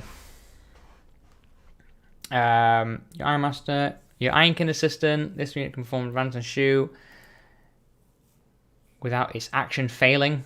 So the assistant can do stuff on his Todd. Each time this unit in the block is. So the ECOG can. It's an additional one, so you can. It's D3 +1 if you have an ECOG support up. Okay. I'm going to be taking him. I'm going to buy him straight away. These are your troop giants. These are your troop guys. Your Harkin warriors. Pretty good. 3s and 3s. 2 wounds. So they're better than Grey Knight. Yeah. 4-up save. 5-up with the Ymir Conglomerate invulnerable save. Each model is attached with a bolt pistol and a bolt gun.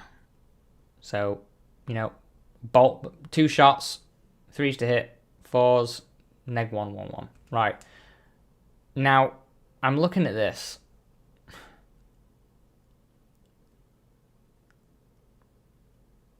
Now, personally, I'm going to be sticking a Magna Rail on every single one. I don't really... And a med pack, because you can... the first damage is taken to 0. And I think the med pack can res people.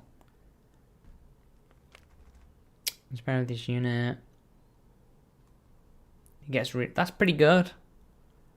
The problem is, how expensive are they going to get? You're going to kit these guys out. How expensive do they really get? I'm pretty sure they're 11 points a model. So your troop, it's 11 points a model for 10. So straight away, it's 110 points.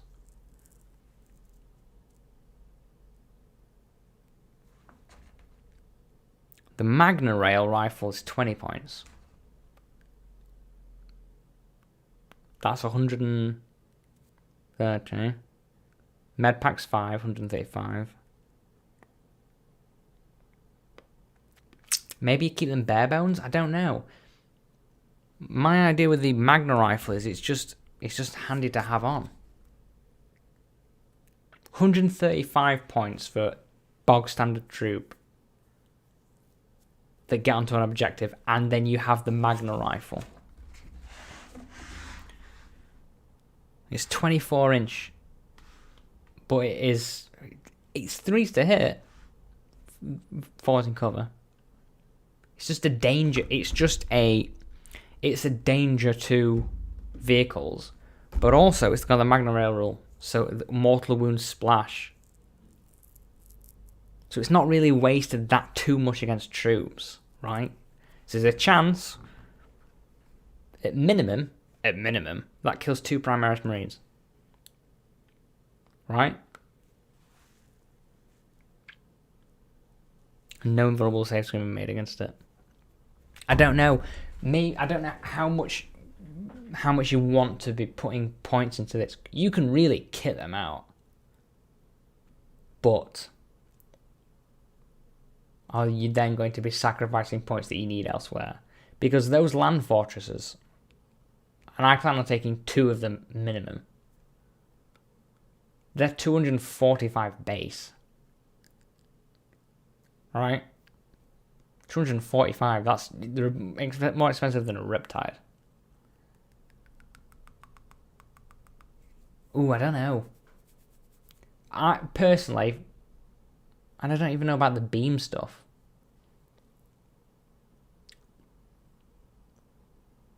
Well, these guys can't take a beam weapon. Never mind.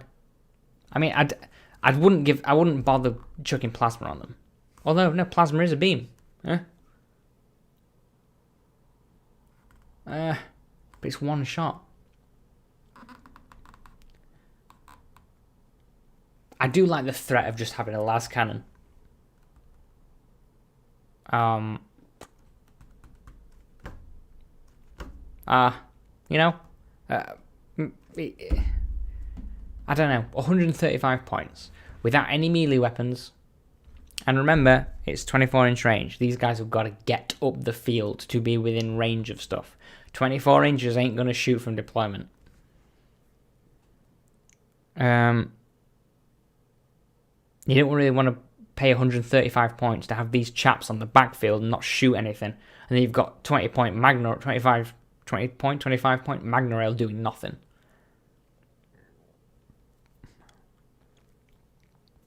And with the Medipack, they're going to become a little bit more durable. Fire vulnerables, invulnerable save in Ymir Conglomerate.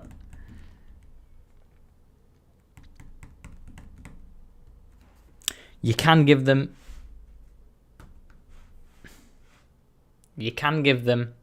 a Weave Crest for a 4 invulnerable save. Is that free?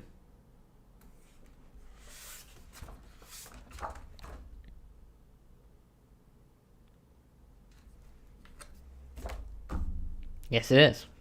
So, can you just give somebody up to 3 warriors can take each one of them different? I mean, this can get really kitted out. You can spend 100 if you want all the like the comms and the scanner. This can become pretty expensive. You're going up to close to 150 points for troop choice. Now, if you're wanting to maximize the amount of HQs you've got, you would take 2 patrols to give 2 Carls, 1 captain, 1 Carl, 1 high Carl, 1 Grimnir, 1 Ironmaster. And then you only need 2 troop choices. So you could, instead of going battalion, kit out. Instead of going 100, if it's 135, is it 135 or 130? For everything with a Magna Rail and a med pack. 300, 400, 495, 395?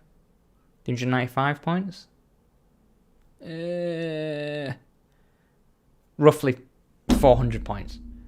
For 3 troop choices?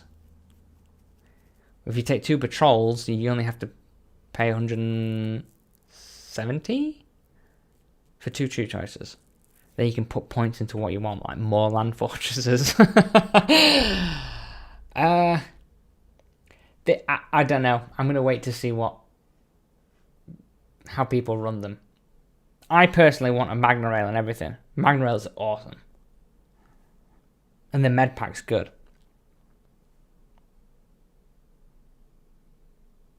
And there's no restriction for taking the Weave Field quest. Oh, you don't have to pay for it. It just has it. So even the sergeant of the unit has a 4-up invulnerable save. So maybe you do want them on the front line.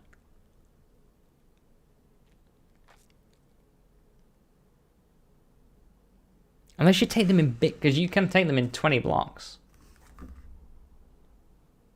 Is that a bit silly? Take a big 20-man block of Hearthkin, have them actually kitted out, like, come on then! I'm impressed. I'm gonna say, yeah, let's see how people start going. These guys, these are my favorites. I'm getting 10 of these as soon as they come up for pre-order. 10. I want a big squad. I like Paladin Terminators. I like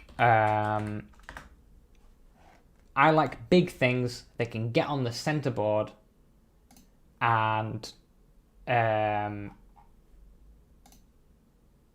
essentially, like, you can't get past them, right? I don't want. I like a big 10-man Paladin squad for Grey Knights. Turn 2, drop in, center, hold it. Not moving past me. Iron Hands, what are they called? Blade Guard Veteran, 4-up invulnerable save, 2-up armor save, feel no pain, just as much toughness as possible. So these guys are actually, I think they're good. They are going to be expensive, you know. So an Ironheart, 35 points a model. Oof, God. 350 points for 10, bare bones. It's a price I am willing to pay. I'll get rid of a land fortress. I want 10 of these boys. Why do I want 10 of these boys? 2 wounds. I was expecting 3 wounds, but okay. 2-up armor save, 3s and 3s, 2 attacks each. Each has a plasma gun, a grenade launcher, and a concussion gauntlet. So they've got a plasma with no downside, 1 shot, no overcharging. Good, right? Good. They've got a grenade launcher, blast, D6 shots. Good for clearing troops. Pass. And then they come with a concussion gauntlet. It's pretty good. So that's strength 8. Now I am looking closer to that one. I like the hammer. It's forced to hit. But if you've got judgment tokens on it, that can go up to an auto hit, right? Maybe the gauntlet's okay. Maybe there's some way to get an extra wound or something, like a +1 to wound. I mean, these would be pretty good in the +1 to wound hegemony, the Cronus hegemony, right? Because they'd be strength 8 on the charge.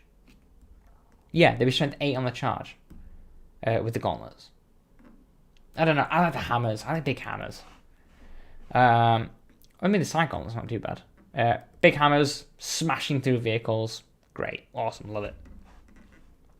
Weave Crest has a 4-pin vulnerable save. Or take the Teleport Crest. Ymir Conglomerate. Every single unit, every single model in the unit in Ymir Conglomerate has a 4-pin vulnerable save. So you give him the Teleportation Crest. Turn 2. These guys drop in the center of the board.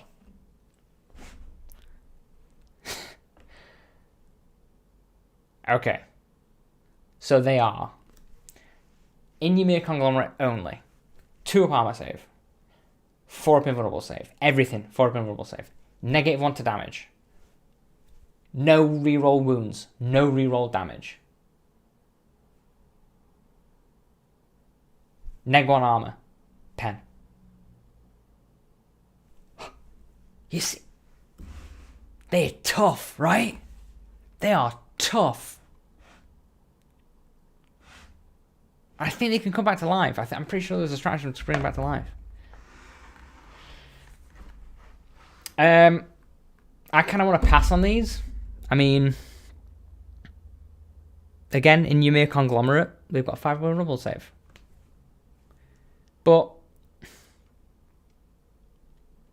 they're just going to get shot to bits, aren't they? Maybe somebody can... I don't really want to go over them. They just come with an axe. And you can give them mauls or heavy plasma.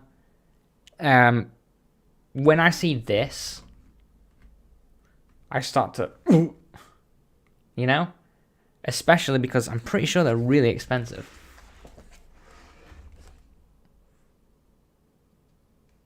£22 points a model. And you have to take them in 5s. So for 5 Berserkers,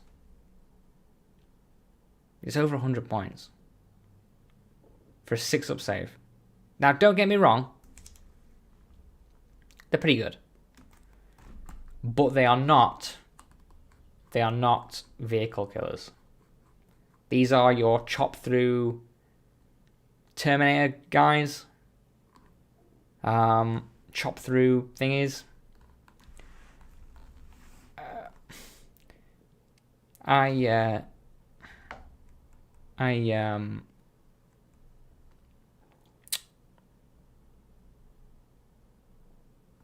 Does the grenade launcher do anything? They have a feel no pain.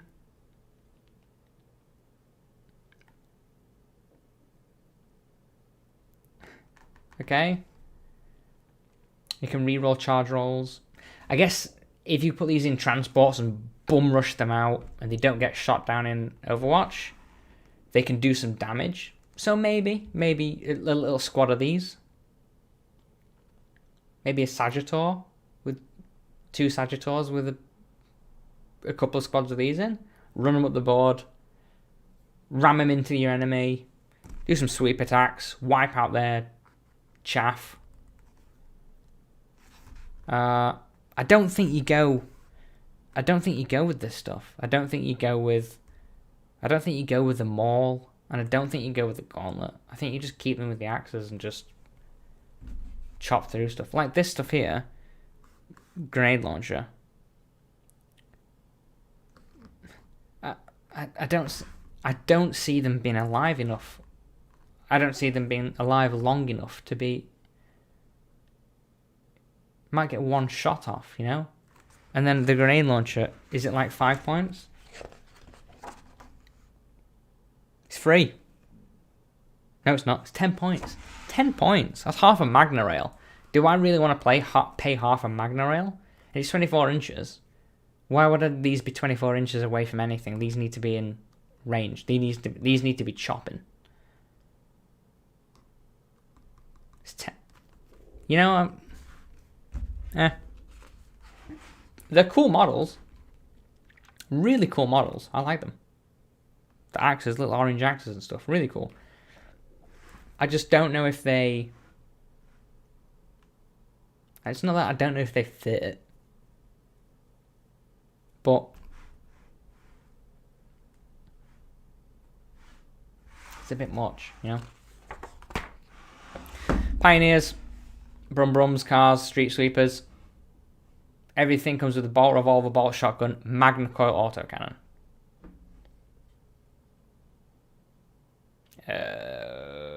Anything that jumps out as being... These are your fastest moving things, right? But...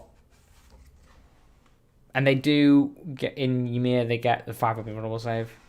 But they've got 4 up armor save. 3 wounds.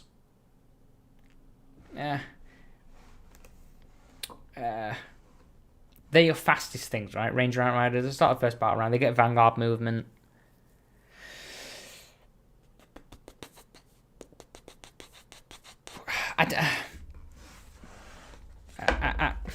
The model, 30 points a model, that's 90 points. 90 points for something that's, let's be honest, it's not going to be around very long. Do I really want to... So, for example, in Tau, I could pay like 20-something points for 3 Kroot Hounds that do the same thing. It's 12 inches. Maybe in like stuff like Ymir, the idea of having the 5 up invulnerable save makes them a little bit less prone to being wiped out. But they've got 4 up armor save. So 3 in cover. They're just going to blast you down, aren't they? Do they explode? No, they don't explode, I guess. Get void armor. Toughness 5, so you're not going to bolter them down, I guess. Searchlight. They don't dense cover.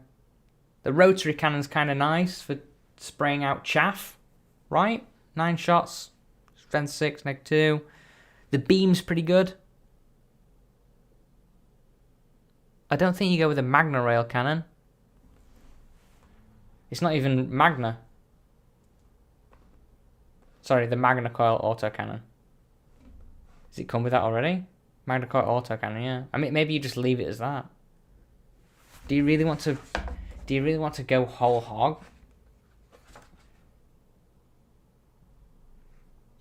It's usually 5 to 10. The rotary cannon and the ion beamer are 10 points. Everything else is 5. Ion beamer, rotary cannon. So those two there, they're 10. Everything else is 5. All this stuff here is 5. I don't know. I don't like the models. I think the models look stupid. They look like when you go into town, the the dust sweepers that sweep trash. That's what. As soon as I saw them, I thought, oh please, this isn't squats. They look stupid. I've got 3 in the. Well, I've got the box. I've got 3 in the box. They're the first and last 3 I'll get, and I might not even build them anyway. I don't know. I can see the appeal for some people. Very like cool jet bikey type thingy, but they just look. For me, I don't. There's no appeal for me. I would feel like I was wasting 135 points. If my army can teleport into position, great. If I've got Sagittars and land fortresses that move, great. But it's whether you want to get on objectives quick.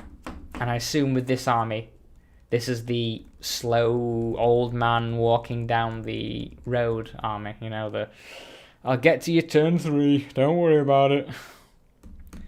So I can see the use for them.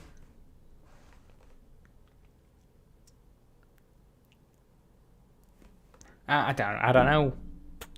For me, it's a no. Sagittor, a little bit better. These fast attack, and they can transport 5 guys. It cannot transport exo armor or exo frames. So your Terminators can't go in this. But and you can only carry 5 League guys. Wait, what? So you can't even put the Hearthkin in them, because Hearthkin had 10.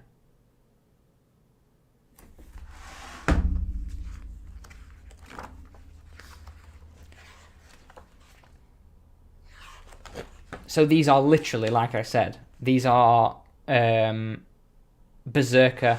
These are Berserker disposal units. Or put 5 characters in, I guess. Contains 9 to 10 models, yeah. So these are literally... Now, there's your 12 inches. So for me, these are... Keep them bare bones, super cheap. I don't think they're that massively expensive. They're about 130 something points. Maybe not. 110 points. Put it this way. That is 30 points cheaper than a Tau Hammerhead. I'd rather have the Hammerhead. Right? Anyway. It's okay. It gets a 5 up in vulnerable save because if it's in Ymir, right?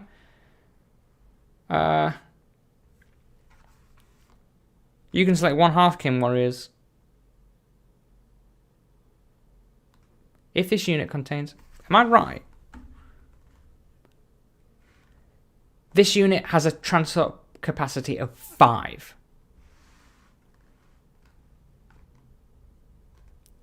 If this unit contains 2 models, then before the battle, at the start of the declared...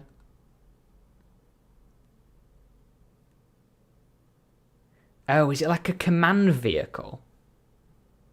Is it like a Taurox? Is it like a command Taurox? So you stick your...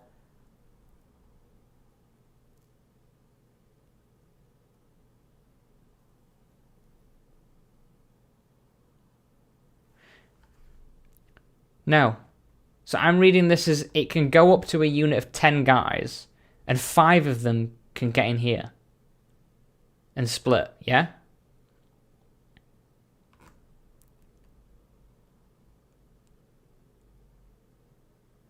Split into 2 units, each containing 5.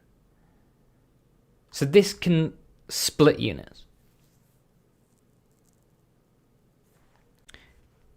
If this unit contains 2 models, the first time it's out, each model was... So if you have 2 Sagittor, that's 220 points bare bones. You can put 5... You can put 5 warriors each inside. Yeah?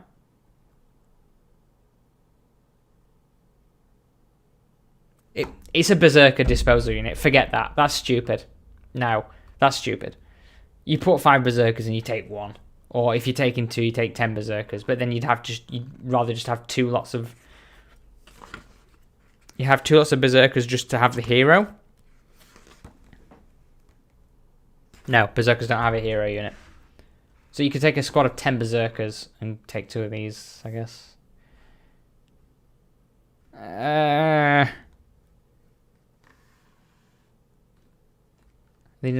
So they can act independently. And it explodes. And you just 1 mortal wound on a 6. So they're not very dangerous, right? If they blow up in your army.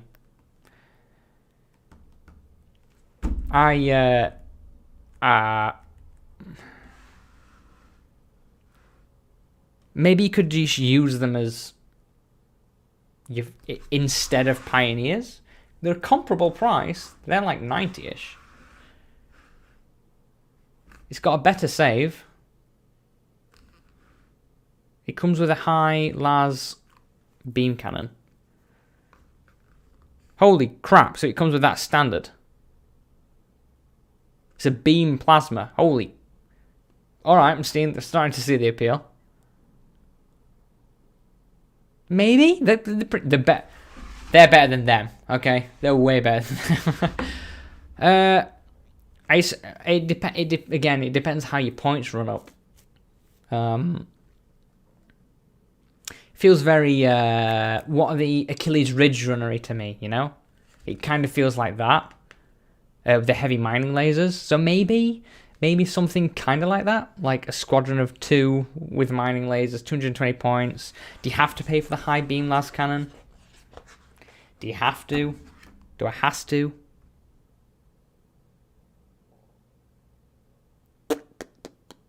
Oof, God, it's 20 points for the las cannon. 130 points each. Or you can take the missile launcher instead.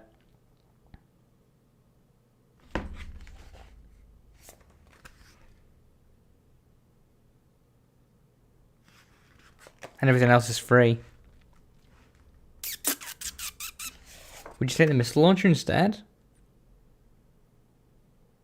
Would you? Would you do that? Would you take the Sagittor? It comes with an L7, yeah? No? I assume it can actually take the L7 for free. Look. So you just take the L7 missile launcher, yeah? Yeah. You take the L7 missile launcher, yeah? Yeah? Yeah. Keep them cheaper. Yeah. Okay. Getting there. We're getting there to the big boy. Brockneer Thunderkin. These look really good. As like a drop-in blast devastator squad thingy, but they're heavy support.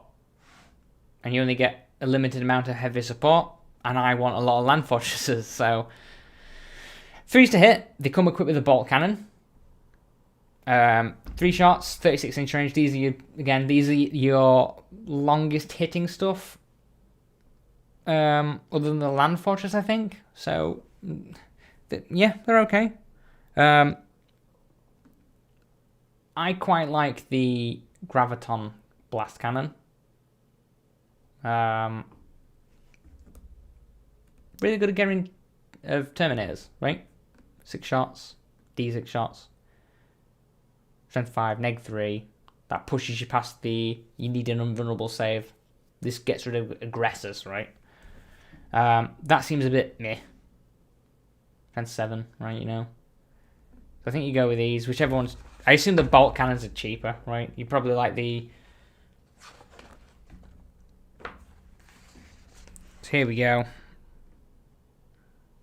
So you can take the only thing that costs 35 points a model, and you have to take 5? 3, you take 3. So 35... Yep, 95 points for a unit. 95 points for a unit. And 5 points for the beamer.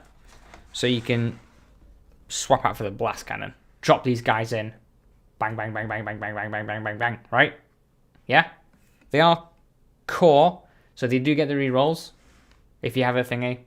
I like the idea to... I don't know if you can drop them in though. Maybe you'd have to do the... I'm pretty sure there must be a stratagem for setting up. They don't get dense cover, but there's no vehicle destroying stuff, so it's not like the you know. Get them close, blast them out. I really like them, but I just don't know if I can fit them in the army. It'd be nice if they were elite. But yeah, I like them. I really like them, and I think the models look really cool. They remind me of the game Galactic Rock, you know, the dwarf mining game. They remind me of those. I think they look really, really cool. I'd love to get them, but I just don't know if I can use them. And do you want to know why? Because this is why. Ready. Here we go. Movement 10, not bad. 3s to hit. Strength stuff in the face. 16 wounds each. These are 245 points. They are, I think, 5 points dearer than a Riptide. I'm using Tau because I have, you know, I'm in the midst of making Tau at the moment.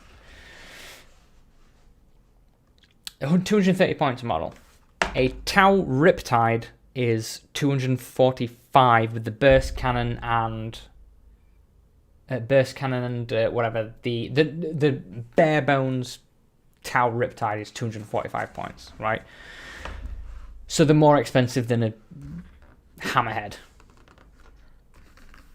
But they've got a 2-up save.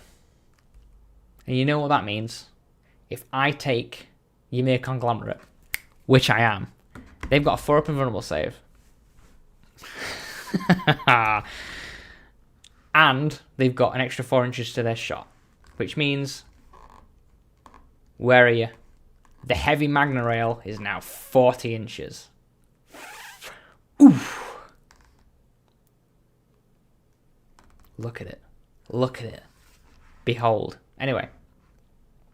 It comes with a Metar autocannon, which I think is free. And that's pretty good. 28 inches with thingy. It's your chaff wiper outer, character killer. Your pan spectral scanner, which is this thing. Model gain scanner keyword. So this can actually do the prospecting thing, right? Because it's a scanner. No. Rich deposits to get scanning. Yeah, rich deposits to get the scanner. In addition, it doesn't receive light color. Okay? And then it comes with the 4 bolt cannons, which are, you know, just a little bit better than the MTAR. A little bit slightly less strength. To me, 6 and 7 is the exact same thing, right? There's not much stuff that has strength 6. So 7 and 6 is the same thing. And 6 and 7 is the same thing against vehicles. So you're not shooting vehicles, really, right? And then, yeah. So, options. You can replace 2 bolt cannons with 2 ion beamers, or you can replace 4 bolt cannons with 4 ion beamers. Now, ion beamers are 5 points each. No. So you don't have to pay for the... By the way, you don't have to pay for the Magna Rail. You don't have to pay for it. It's free. So 230 points. Ignore the ion beamers. We don't care about the ion beamers. Unless ion beamers are really good. Ion beamers are just beam weapons. They're the same as that. Right? Beam. They're pretty good though, beam. 5 points. Do you really want to go... If you've got the spare points, I mean, by all means. But it's 18 inch. So turn 1 and maybe turn 2, you ain't hitting anything. Right? Whereas that can blah, blah, blah, blah, blah. Okay. And then this model can take... this model's cyclic ion cannon. That's a Tau weapon, isn't it? Oh, they get cyclic ion cannon. I missed that. So they get a plasma gun. Good. Cool. Can be replaced by a heavy conversion beam and heavy... Wait. Can you have 2 Magna Rails? Am I blind?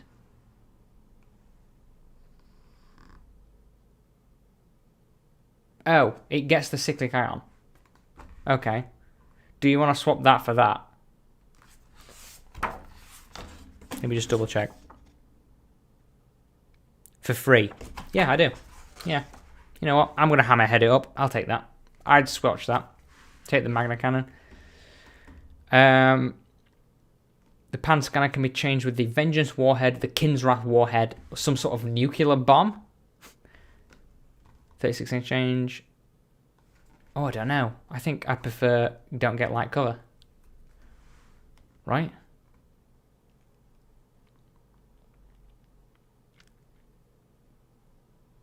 I think light cover works way better against... If half the guns, more than half the guns, are going to be taking out chaff, why do I want to spend 5, 10 points on a warhead? They're all roughly the same. You can only use it once per battle. Wait, can you take it as a Ancestor's warhead? What's that? But I can only shoot this weapon once. I'm not playing Imperial Knights. I don't want to waste it. You know, it's extra points I don't need. I'd rather keep the scanner, get rid of light cover, and just rinse chaff units. It does D6 mortal wounds though, so huge. You don't want this near your guys. On a 6, that'd be scary because that'll wipe out your. That's a potential of wiping out your Iron Master. Okay, and it can carry 12 guys. It can carry up to 6 of the Terminators. Yeah, so you could take an exo frame mold to take 3, so exo armor. Are the Terminators exo or exo frames? I'm pretty sure they're exo armor. An Ironheart Champion is exo armor. So you could take, in one land fortress, you could take your champion, if you want to take him, and 5 Terminators. That'll just fit. You want him to get him up the field anyway. But again, if you're playing Ymir like myself, I'm always taking the teleportation crest. Because everything gets 4 up in roll save anyway. So I'll just teleport them in turn 2 instead of trundling up the board. And risking taking D6 mortal wounds. But once again, let's go over this. In Ymir Conglomerate, this has a 2-up armor save, a 4-up invulnerable save, 4 inches extra to its attack, i.e. the Magna Cannon has 4 inches, the Bolt Cannon has an extra 4 inches, and the Autocannon is 28. So 40 inch, apart from this one, it's 28, right? Can't re-roll against it. Can't... neg 1 armor pen. Can't re-roll wounds. Can't re-roll damage. So I see this profile, strength and toughness, las cannons against this. They're hitting on 4s. They can re-roll hit rolls, but they're hitting on 4s half the time, right? So they're only hitting 50% of the time. And then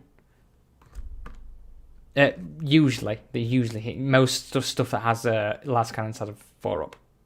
You're only worried about the hit rolls. Wound rolls, on the other hand, if it's a las cannon, well, las cannons are usually strength 8, right? So they're wounding you on 4s, and you can't re-roll them. So there's no, doesn't matter if you've got stratagem, command point, anything. No re-rolling against wounds. So 50% of the time it doesn't even wound, right? And then it goes to the damage phase if it does get through, right? You've got a 4-up invulnerable save. So half the time you make the save and it's ignored. And then damage. Las Cannon's a D6 damage, right? What happens if the guy rolls a 1 on his las cannon? I'm gonna use a command point to reroll it. Nope. He does 1 damage against something with 16 wounds that can be repaired D3 or D4 each, 3 or 4 each turn if you have a Brock near Iron Master. And it's a 2-up to hit with the Brock near Iron Master because he tells it to hit an extra every turn, right? I mean, for 230 points, better than a Riptide. Not as fast, not as mobile, but God. The burst cannon, I feel like that equivocates. Is it equivalent to the burst cannon? Good at rinsing chaff. It's cheap. It's more expensive than but it comes with a built-in hammerhead. And then you combine in your judgment tokens, and this stuff, remember, Magna Rails cannot, you shoot one shot, but it splashes because it's Magna. Good, right? And I want 2, I'm taking 2 of these minimum. These things, in Ymir Conglomerate, they really mean fortress. It's a fortress. It's an absolute unit. Stick some berserkers in it, and then if anything gets close, just you know? But God, amazing. Really good. I wish I could take 4. If we were to take it a battalion, all 3 thingies would be that. We just take 4 of these. Just take 3 of these. With Magna Rails, bare bone bolt kind of bare thingies. Ymir Conglomerate. Just advance up the board. Just every single turn, take out a tank. Just don't care, don't care, don't care, don't care. Don't care, don't care, don't care. They're just so good. They're not to everybody's taste. I'll be honest. They're not to everybody's taste. People are going to laugh at them a little bit. They look a little bit like sort of like Doom buggies. But I love them. I think they're really cute. They're like little beetles, you know? Like they remind me of the Beetle car, you know? They just scream to me Dune, moon, zero gravity moon armor thing. It's like something from Alien, you know? And that's like, I assume that's the Magna Rail cannon. God, they're just so cool. It's literally just a brick. It's just, oh, so cool. They're Sagittars, they're a little bit smaller. But God, look at the size of them. Those are the Terminators. Now look at the size of it. Oh. I can't wait. But that is essentially the end of the Codex review. I've enjoyed it. I can't wait to get into it. Here are your points for anybody that's interested. These are your points. I'll remove Yaldi camera. These are your points.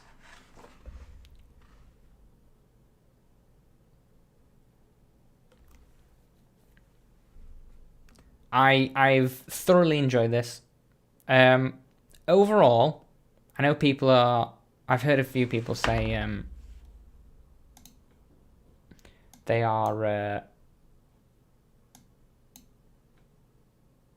bit worried about the power of the Codex. And you get a little blurb on the back. Kind of sweet. I don't think they're that super powerful, to be honest. Looking at them, I think it's a really nice book. I think it's really well written. There's nothing, like I said, Relics and Warlord Traits, and even the leagues themselves, other than, for me personally, I love tanky, grungy. I don't care if I miss every single of my shots. When I play an army, I like playing Iron Hands.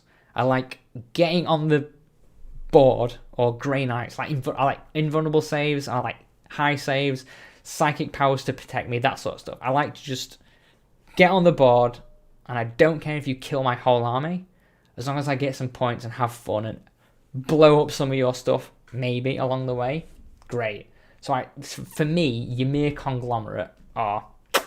love them. Perfect. Everything has a 5-up invulnerable save. Everything with a 2-up has a 4-up invulnerable save. That means I can teleport. I can drop Terminators in. I've got my big, huge moon buggies with railguns blasting stuff apart. Awesome. To me, that's it's everything I wanted in a Codex. It's sort of, for me, they are a mix between maybe Tau and Death Guard, right? Negatives to hit, can't re-roll against them, big saves. Problem is they don't have a way to shrug off mortal wounds, so maybe closer to like Iron Hands and Tau, somewhere half between. I like them. I think they're great. The letdown for people thinking that they are going to pick up this army and just roll every tournament, your army's slow as hell. Most of the stuff's got like a 4-inch move, right? You've got 2 fast units and they've got 10-inch movement. And they're not, I don't even think they have fly. So most of your stuff has a 5-inch move, 5-inch move, 5-inch move, 5-inch move, 5-inch move, 5-inch move, 5-inch move, 5-inch move, 12-inch move. This one can fly. The Pioneers can fly. So that's your only get on the position. But it's 95 points. And the kind of pants. I feel like this army is sort of... You're going to get... Oh, that's nice. We'll end in a little Ymir conglomerate bit. I feel like this army is... turn 1 and maybe 2. It's going to be a bit lackluster. It's going to be slow. You're not going to have things to shoot at. You're going to spend your first 2 turns getting shot at. That being said, when you get near your enemy, it's whacking time. Okay? You're going to blast tanks apart. You're going to, bam, chin Space Marine captains and kill them. They can't save against axes and stuff. Awesome. Oh, yeah, great.